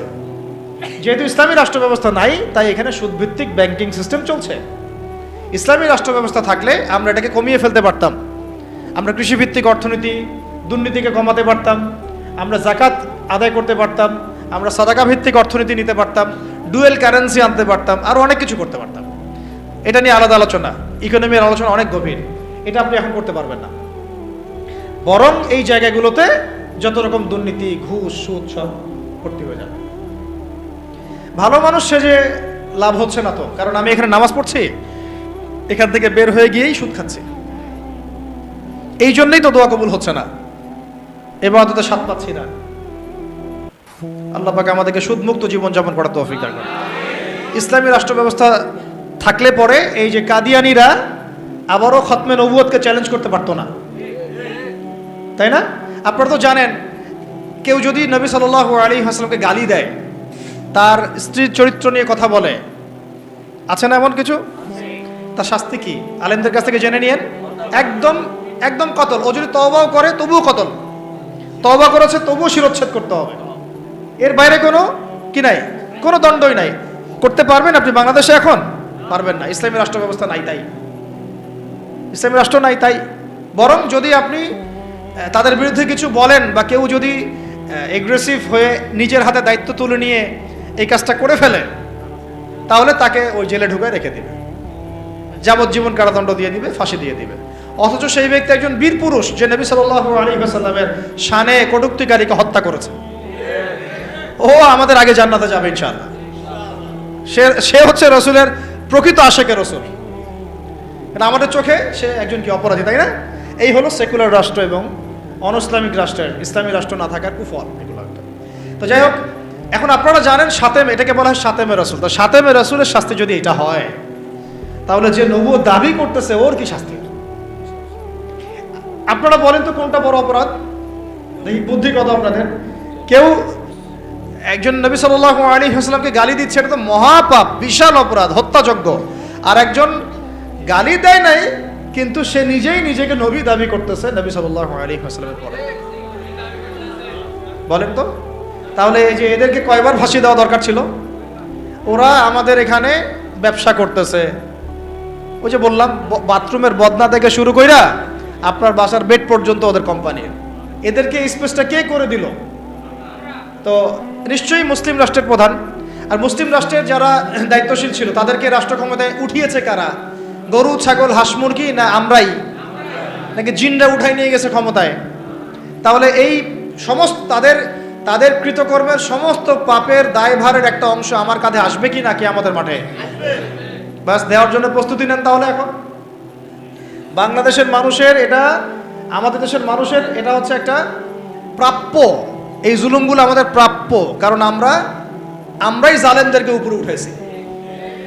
এটা আমাদের প্রাপ্য, আমরা রিজার্ভ করি এটা। আল্লাহ পাক আমাদের যে কবে মাথা খুলবেন আল্লাহই ভালো জানে। এখনো সময় আছে, চোখ খুলেন, চোখ খুলেন। এই চোখ না, এই যে এই চোখ খুলেন। কোন চোখ খুলেন? দিলের চোখ খুলেন, বোঝার চেষ্টা করেন। আপনি যদি একজনকে উঠাই দেন উপরে, যে ওখানে গিয়ে দুর্নীতি করছে, করাপশন করছে, সমকামিতা চালু করছে, সুদ চালু করতেছে, এই নাস্তিকদেরকে স্পেস দিচ্ছে, হ্যাঁ, কাফেরদের দালালি করতেছে, ওর সমস্ত গুণের একটা দায়ভার আমার কাঁধে আসবে। এটা তো অবশ্যই ফতোয়ার মধ্যে পাওয়া যায়, কারণ আমি তাকে সাপোর্ট করেছি, সমর্থন করেছি। কোন কোন সময় তো বহু দাড়ি টুপিওয়ালা তাদের দালালিও করেছে, করে নাই? তাদের পক্ষে কথা বলেছে, স্পেস দিয়েছে। পক্ষে কেন বলতে যাব? কিছু বলার নাই, অন্তত চুপ করে থাকি। মানুষ বুঝে নেবে যে আমি কেন চুপ করে আছি। মানুষ তো বুঝে কেন চুপ করে আছে, মানুষ বুঝবে। যাই হোক ভাই, ইসলামী রাষ্ট্র ব্যবস্থা থাকলে এরকম অনেক সুফল আছে। সালাত কায়েম করা যাবে, যাকাত কায়েম করা যাবে, হজ সহজ করা যাবে, সিন্ডিকেট কমায় ফেলা যাবে। রাষ্ট্র থেকে হজ করানো যায়। কিন্তু খলিফা মামুনুর রশিদের নাম শুনেছেন কিনা, এবং হারুনুর রশিদ তার নাম শুনেছেন কিনা? এরকম অনেক আব্বাসীয় খলিফা ছিলেন যারা প্রতি বছর রাষ্ট্র ব্যবস্থার মধ্য দিয়ে এরকম হাজার হাজার মানুষের ফ্রিতে হজ করাতেন, এবং হজের খরচ নিজে বহন করতেন, রাষ্ট্র দিয়ে বহন করাতেন। তারপরে এই যে বললাম, মসজিদ মাদ্রাসাগুলো উন্নয়ন করা সম্ভব, শিক্ষাক্ষেত্রে ইসলাম নিয়ে আসা সম্ভব, ব্যাংকিং সেক্টরে ইসলাম নিয়ে আসা সম্ভব, সমাজ ব্যবস্থায় ইসলাম বিরোধী সমস্ত মতবাদকে সরিয়ে ফেলা সম্ভব, ইসলাম বিদ্বেষী অপতৎপরতাগুলোকে কমিয়ে ফেলা সম্ভব, এবং সবচেয়ে বড় কথা, রাজনৈতিক অঙ্গনে গিয়ে আল্লাহ পাকের জমিনে আল্লাহর সংবিধান বাস্তবায়ন করা সম্ভব। এটা সবচেয়ে বড় কাজ। শুধু তাই নয়, যদি এরকম ইসলামী রাষ্ট্র কায়েম হয়, তখন ওই রাষ্ট্রের দিকে যদি কেউ চোখ দেয়, তখন ওই চোখ উপড়ে ফেলার জন্য জিহাদও করার সুযোগ থাকে। কারণ জিহাদ তো করেছেন নবী সাল্লাল্লাহু আলাইহি ওয়াসাল্লাম মদিনা রাষ্ট্র কায়েম করার পরে, তাই না? মদিনা রাষ্ট্র কায়েম করার পরে কিন্তু সশস্ত্র যুদ্ধ হয়েছে, এটা মনে রাখবেন। মদিনা রাষ্ট্রটা কায়েম হয়ে যাওয়ার পরে কিন্তু একটা সশস্ত্র যুদ্ধ হয়েছে, গাজওয়া হয়েছে, সারিয়া হয়েছে, বদর, উহুদ, খন্দক, এগুলো হয়েছে। মক্কাতে কিন্তু এই যুদ্ধটা হয় নাই। মক্কায় হয়েছিল? মক্কায় কিন্তু যুদ্ধটা হয় নাই। মদিনায় হিজরত করে যাওয়ার পরে সেখানে তিনি রাষ্ট্র গঠন করেছেন, সামরিক বাহিনী শক্তিশালী করেছেন, অস্ত্রশস্ত্র নির্মাণ করেছেন, রাষ্ট্রের নিরাপত্তার স্বার্থে সারিয়া অভিযান হয়েছে। এরপরে কাফেরদের উপর আক্রমণগুলো হয়েছে। আর যদি কোনো কাফের আক্রমণ করতে আসতো, আমরা একদম উচিত শিক্ষা দিয়ে পাঠাইতাম ওদেরকে। এমন হতো না যে বর্ডারে একজন মানুষকে গুলি করে মারলো আর আমরা লাশ নিয়ে ভদ্রভাবে চলে আসলাম। এমন কাপুরুষ কখনো ইসলামিক রাষ্ট্র ছিল না। বরং একটা লাশ ফেললে আমরা 10টা ফেলে দিতাম। এরকম ছিল আমাদের জজবা, আমাদের অবস্থা। আল্লাহ পাক আমাদেরকে বোঝার তৌফিক দান করে নেন। তো ইসলামী রাষ্ট্র ব্যবস্থা থাকলে তখন রাষ্ট্রীয় আমির রাষ্ট্রীয় সেনাবাহিনী দিয়ে, আওয়ামদেরকে দিয়ে প্রয়োজনে সশস্ত্র যুদ্ধের অবস্থায়ও ভূমিকা রাখতে পারবে ইনশাআল্লাহ। তো এগুলা ইসলামী রাষ্ট্রের বহু ফজিলত, যেটা এক বৈঠকে আলোচনা করে শেষ করা যায় না। ইনশাআল্লাহ আরেক সামনের মাসে যদি আসি আবার কথা হবে ইনশাআল্লাহ। একদিন 2 দিন আলোচনা করে এগুলো বোঝানো যায় না। মাসিকভাবে চালু রাখতে হবে, মসজিদ ভিত্তিক, এবং পরিবেশ বজায় রাখতে হবে। এই যে এখন সুন্দর মতো বসে আছেন, কত সুন্দর মতো আলোচনাটা করা গেল। এই আলোচনাটা আমি কোনো মাহফিলে করতে পারতাম না। এই আলোচনাটা আমি কোনো মাহফিলে এখন পর্যন্ত এইভাবে করতে পারিও নাই, এই এখন যেটা পারলাম। এই জন্য বলি, মসজিদ ভিত্তিক এইরকম তালিমি বৈঠকগুলো, হালাকাগুলো বাড়ান ইনশাআল্লাহ, দিন কায়েম হয়ে যাবে ইনশাআল্লাহ। আর এখন একটা পয়েন্ট হচ্ছে, যদি না থাকে ইসলামী রাষ্ট্র, তাহলে ক্ষতিগুলো কি হয়? প্রথম ক্ষতি হচ্ছে নামাজ কায়েম হবে না। ব্যক্তি জীবনে কায়েম হতে পারে, রাষ্ট্রীয়ভাবে কায়েম হবে না। যাকাত বাধ্যতামূলক তোলার কোনো সুযোগই নেই। বরং যাকাতের কথা বাধ্যতামূলক বললেও আপনাকে ধরে নিয়ে যাচ্ছে অনেক সময়, তাই না? যাকাত বাধ্যতামূলক, এটা জানে কয়জন? অনেকেই জানে না। অনেকে মনে করে যাকাত না দিলেও মনে হয় আমি মুসলিম আছি। মান ফাররাকা বাইনা সালাতি ওয়া যাকাত ফাকাদ কাফারা, যে একটা স্পষ্ট উক্তি আছে, হাদিস থেকে পাওয়া যায়, উসুল থেকে পাওয়া যায়। কেউ যদি সালাত এবং যাকাতের মাঝে পার্থক্য করে, এটা যে কুফরি। এটা কি কুফরি? তো যাকাত দিচ্ছে না, দীর্ঘদিন বছরের পর বছর যাকাত দিচ্ছে না, কোনো ফিকিরই নাই। তো ইসলামী রাষ্ট্র নাই, তাই এটা আদায় করা যাচ্ছে না। কিন্তু ওমর রাদিয়াল্লাহু আনহুর সময় যাকাত কালেকশন করার জন্য আলাদা একটা ইউনিট থাকতো, স্বতন্ত্র একটা ইউনিট থাকতো না, ডিপার্টমেন্ট থাকতো। তারা যাকাত কালেকশন করে নিয়ে আসতেন এবং রাষ্ট্রীয় কোষাগারে জমা দিতেন। রাষ্ট্রীয় কোষাগার সমৃদ্ধ হতো। এখান থেকে যাকাতের 8টা খাতে বন্টন করা হতো, ডিস্ট্রিবিউট করা হতো। একটা গরিব মানুষ খুঁজে পাওয়া যেত না। এগুলো তাত্ত্বিক কথাবার্তা নয়, দুনিয়া দেখেছে এগুলা প্র্যাকটিক্যাল। এটা বিশ্ববাসী দেখেছে প্র্যাকটিক্যাল এগুলো। এমনকি অমুসলিম যদি কেউ ক্ষতিগ্রস্ত হতো, তাকেও যাকাতের অর্থ থেকে সহায়তা করা হয়েছে, দিনের দিকে তার কলবকে ফেরানোর জন্য। এটাও করা হয়েছে। তো আর অনেকে একটা প্রশ্ন করে যে ইসলামী রাষ্ট্র ব্যবস্থা আসলে কি তাহলে অমুসলিমদের অধিকার নিশ্চিত হবে না? বরং সবচেয়ে বেশি হবে ইনশাআল্লাহ। এই তথাকথিত গণতান্ত্রিক রাষ্ট্রে, তথাকথিত সেকুলার রাষ্ট্রে এই অমুসলিমদের উপর যা জুলুম হয়েছে বা হয়, এগুলোর তো অস্তিত্ব থাকবেই না, বরং অমুসলিমরা আমাদের কাছে তখন জিম্মেদারির মধ্যে থাকবে। কেউ তাদের যদি জানমালের ক্ষতি করতে চায়, তখন আমরা তাদের পক্ষ নিয়ে লড়বো ইনশাআল্লাহ। এইটা এখন কিছু কিছু অমুসলিম এই একটা মিথ্যা প্রপাগান্ডা ছড়িয়েছে, তাদের মধ্যে ইসকন কিন্তু আছে একটা। এরা মিথ্যা প্রপাগান্ডা ছড়ায় এভাবে, তারা মনে করায়, মানুষকে বুঝায় যে এটা ইসলামী রাষ্ট্র কায়েম হলে আমরা সংখ্যালঘুরা নির্যাতিত হব, আমাদেরকে মারতে আসবে, আমাদের মন্দির ভেঙে দিবে, আমাদের মূর্তি ভেঙে দিবে। কোশ্চিনকালে এমনটা হবে না। এটা একটা ভুল মেসেজ তারা জনগণকে দেয় বা বিশ্ববাসীকে দেওয়ার চেষ্টা করে। এরা প্রতারণা করছে আমাদের সাথে। বরং তাদের হাতে যদি ক্ষমতা যায়, তারাই সেই প্রাচীন ঐতিহ্যবাহী বাবরি মসজিদ ভেঙে ফেলেছে। বিগত 5 বছরে তারা এরকম প্রায় 20টা-30টা মসজিদ ভেঙে ফেলেছে, ঐতিহ্যবাহী, যেগুলো একদম 500 বছর, 600 বছর, 800 বছর পুরাতন। আমরা কি বাংলাদেশে কোনো মন্দির ভাঙছি? তাহলে যেখানে যেখানে মসজিদ ভাঙা হচ্ছে, ওইখানে গিয়ে সাম্প্রদায়িক সম্প্রীতির বলিয়া ওরাও তোমরা। আমাদের দেশে এরকম কোনো ঘটনা ঘটে নাই বা পরিস্থিতি নাই যেখানে এসে বলতে হবে সংখ্যালঘু নির্যাতিত হচ্ছে। এইগুলো ধোঁকাবাজি করে। কিছু কিছু এরকম দুষ্ট অমুসলিম আছে যারা চায় না ইসলামী রাষ্ট্র ব্যবস্থা বা খেলাফা ব্যবস্থা আসুক, কিন্তু অথচ ইসলামী রাষ্ট্র ব্যবস্থা থাকলে অমুসলিমদের অধিকার সবচেয়ে আগে আমরা নিশ্চিত করবো ইনশাআল্লাহ। কারণ তারা আমাদের এখানে জিম্মেদারির মধ্যে থাকবে। জিম্মেদারি কথাটা বললাম এই কারণে, জিম্মি শব্দ তারা বুঝে না। যদি আমরা বলতাম যে অমুসলিমরা আমাদের কাছে জিম্মি হিসেবে থাকবে, তারা মনে করতো যে জিম্মি মানে বন্দি। জিম্মি মানে কি? বন্দি। এই যে আরবির অবস্থা। অথচ জিম্মি মানে হচ্ছে আমার জিম্মাদারির মধ্যে সে আছে, সে আমার দায়িত্বে আছে, আমার হেফাজতে আছে, আমার গার্ডিয়ানশিপে আছে। তার গায়ে যদি আঘাত করে আমি সে হাত ভেঙে ফেলবো। এটা হলো জিম্মাদারি, জিম্মির ব্যাখ্যা। তারা এভাবে ভুল মেসেজ দেয়। আল্লাহ পাক আমাদেরকে সত্য চেনার বোঝার তৌফিক দান করেন। তো না থাকলে অসুবিধাগুলো হচ্ছে যে আমরা সালাত প্রতিষ্ঠা করতে পারছি না, যাকাত কায়েম করতে পারছি না, আমরা দেখা যাচ্ছে আমর বিল মারুফের কাজ করতে পারছি, শিক্ষাক্ষেত্রে হয়তো কিছু মেহনত করতে পারছি, কিন্তু নাহি আনিল মুনকারের কাজ করতে গেলে আমাদেরকে বাধা পেতে হচ্ছে। আমাদের মধ্যে তারা আবার অনেক বাতিল আকীদা ছড়াই দিচ্ছে, আমাদের মধ্যে বিভক্তি বাড়ায় দিচ্ছে, আমাদের মধ্যে ঐক্য নষ্ট করছে, আমাদেরকে নিয়ে রাজনীতি করছে। এগুলো করছে না?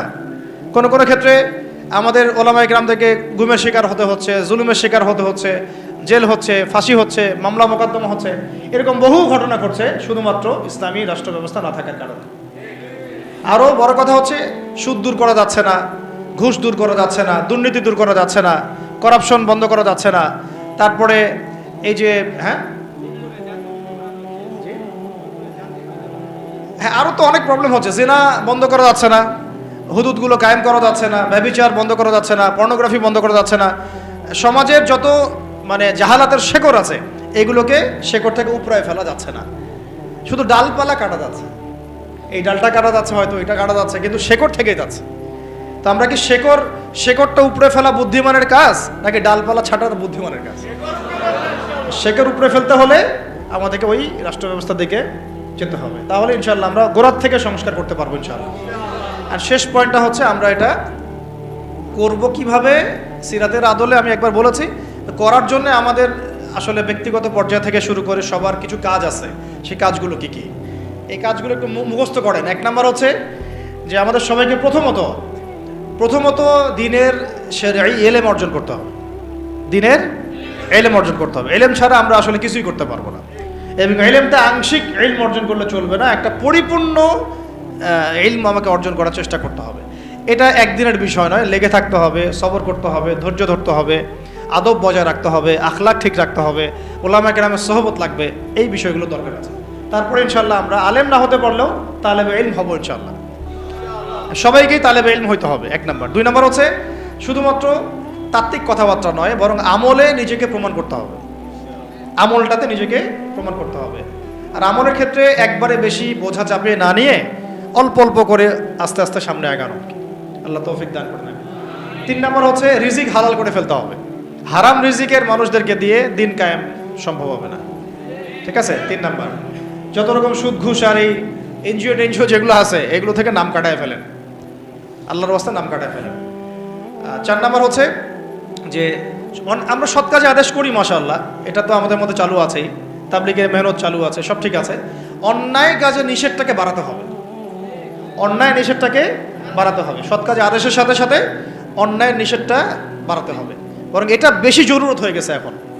অন্যায় প্রতিবাদ না করলে, বাধা না দিলে এরা লাই পেয়ে যাবে। পাশে কনসার্ট হচ্ছে, আমরা যদি এখানে বয়ান করতে থাকি ফায়দা নাই। যদি আপনারা এখান থেকে 10 জন 50 জন গিয়ে ওকে বন্ধ করেন তখন ফয়দা আছে। আর ওই ফয়দাটা কিন্তু এককেন্দ্রিক ফয়দা না, আপনার ফয়দা ভোগ করছে পুরো এলাকার মানুষ। ওই ধুমধারাক্কা গান বাজাতো পুরো এলাকা কলুষিত হচ্ছে, পুরো এলাকার মানুষকে পাপ করতে হচ্ছে, পুরো এলাকার মানুষের ঘুম নষ্ট হচ্ছে। আর আমি যদি ওদেরকে গিয়ে খালি মিষ্টি মিষ্টি দাওয়াত দেই, দেখা যাবে সে ওটাকে গায়ে লাগাবে না। যদি আমরা ঐক্যবদ্ধভাবে প্রতিবাদ করি বন্ধ হয়ে যাবে। তাই আমর বিল মারুফের সাথে নাহি আনিল মুনকার থাকতে হবে, প্রত্যেকটা মসজিদ ভিত্তিক, এলাকা ভিত্তিক, এবং ওলামায়ে কেরাম তার নেতৃত্ব দিবেন ইনশাআল্লাহ। মাশওয়ারা করে আগানো, মাশওয়ারা ছাড়া আবার না যাওয়া। তবে এখানে সাহসিকতার পরিচয় দিতে হবে, কারণ যারা পাপ করে, জুলুম করে, ওদের মন এমনি দুর্বল থাকে। একটু ধাক্কা দিলে দেখবেন কাঁপাকাঁপি শুরু করছে, এরকম হয়। আল্লাহ পাক আমাদের বোঝার তৌফিক দান করেন। আরেকটা বিষয় বলতে চাই যে পারিবারিক মূল্যবোধগুলোকে ঠিক করে ফেলা এবং সন্তান সন্ততিদেরকে মুজাহিদ হিসেবে মানুষ করতে শুরু করা। যদি পরিবার দেখা যায় যে অনেক বোঝানোর পরেও বা অনেক চেষ্টা করার পরেও আপনার আইডিওলজির সাথে ম্যাচ করছে না বা কোনোভাবেই পেরে ওঠা যাচ্ছে না, সেক্ষেত্রে আমি বলি প্রয়োজনে আসহাবুল কাহাফ হয়ে যান, প্রয়োজনে আসহাবুল কাহাফ হয়ে যান, তারপরেও নিজের লক্ষ্য থেকে বিচ্যুত হবেন না। বাচ্চাদেরকে একদম ডিনামাইট করে আগামী দিনের ওমর, হামজা, খালিদের মতো মানুষ করতে হবে, ঠিক আছে? একদম বাচ্চাদেরকে, তাদেরকে নিয়ে কোনো ছাড় দেওয়ার কোনো সুযোগ নাই। নিজের ঘরটা হবে একটা ইসলামী রাষ্ট্র, মানে আপনার ঘরই একটা রাষ্ট্র, ওইখানে আপনার হুকুম চলে, কারো হুকুম চলে না। আল্লাহর হুকুম চলে, রাসূলের হুকুম চলে, এবং আপনি তার প্রতিনিধি। আপনি হচ্ছেন আপনার ঘরে আল্লাহর খলিফা, ঠিক আছে কথা? এরপরে প্রয়োজন হচ্ছে ওলামায়ে কেরামদের ঐক্য, যেটা নিয়ে আমরা বারবার কথা বলছি। ইনশাআল্লাহ এই ঐক্য হয়ে যাবে ইনশাআল্লাহ। ওলামায়ে কেরাম তো সব বুঝেনি মাশাআল্লাহ। কিছু বিষয় থাকে, এটা হয়তো মনস্তাত্ত্বিক কিছু বিষয় থাকতে পারে, আবার কখনো কখনো ভুল বোঝাবুঝি হয়, কখনো কখনো হতে পারে অনলাইনের কারণে একটা ফিতনা ক্রিয়েট হয়। হয়তো দুজনের সাথে কোনো খারাপ সম্পর্ক নাই, কিন্তু অনলাইনের কারণে, ইউটিউবিং, ফেসবুকিংয়ের কারণে দূরত্ব সৃষ্টি হয়ে গেছে। এমন হয় না? এই জন্য এদেরকে নিয়ন্ত্রণ করতে হবে। এটা বলতে ভুলে গেছিলাম, মিডিয়া নিয়ন্ত্রণ করতে হবে। মিডিয়া নিয়ন্ত্রণ না করলে আপনি দিন কায়েম করতে পারবেন না। মিডিয়াগুলোকে কন্ট্রোল করতে হবে এবং আমাদের স্বতন্ত্র মিডিয়া তৈরি করতে হবে, আমাদের স্বতন্ত্র মিডিয়া তৈরি করতে হবে। আর এই পশ্চিমা মিডিয়া, সেকুলার মিডিয়াগুলোর এই দিক থেকে চোখ ফিরিয়ে নিতে হবে। এদের কথা শোনা যাবে না, এদের কথা শোনাও যাবে না, এদের পত্রিকা পড়াও যাবে না। বরং ওটাকে কিভাবে ব্যান করা লাগে, বয়কট করা লাগে, আর এর বিকল্প কিভাবে পত্রিকা তৈরি করতে হয়, মিডিয়া তৈরি করতে হয়, এই ফিকির আমাদেরকে করতে হবে। মিডিয়া একটা যুদ্ধ এখন, মিডিয়া কি একটা যুদ্ধ। এই বাংলাদেশে এই হাজার হাজার ওলামায়ে কেরামের এই মাজলুমিয়াতের পিছনে দায়ী হচ্ছে প্রথম আলো ডেইলি স্টার, কিন্তু আমরা ওদেরকে বন্ধ করতে পারলাম। এই যে বললাম যে ওই পর্যায় পর্যন্ত না গেলে আপনি এটা করতেও পারবেন না।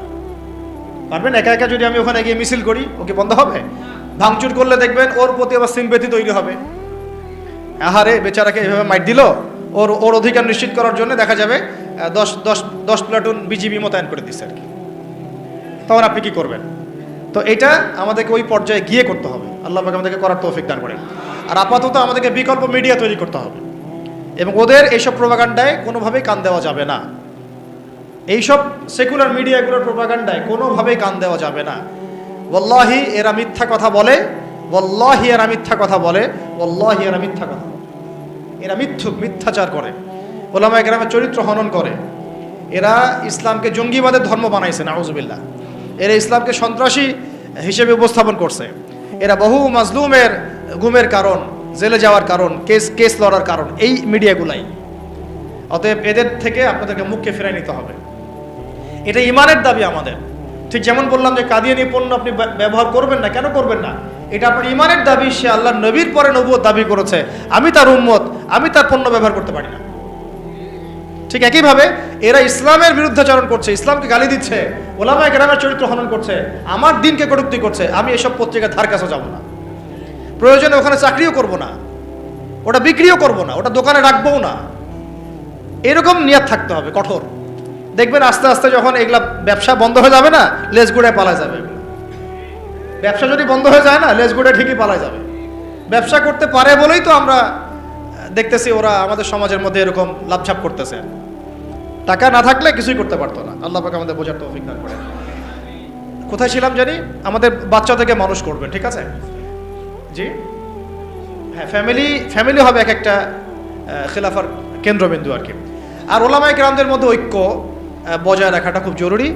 আপনারা ওলামায়ে কেরামদের অভ্যন্তরীণ বিষয়গুলোকে তাদের মধ্যে ছেড়ে দিবেন, নিজেরা এগুলো নিয়ে কোনো লেখালেখি করবেন না, কোনো রকমের লাইভ ভিডিও এগুলো করতে যাবেন না।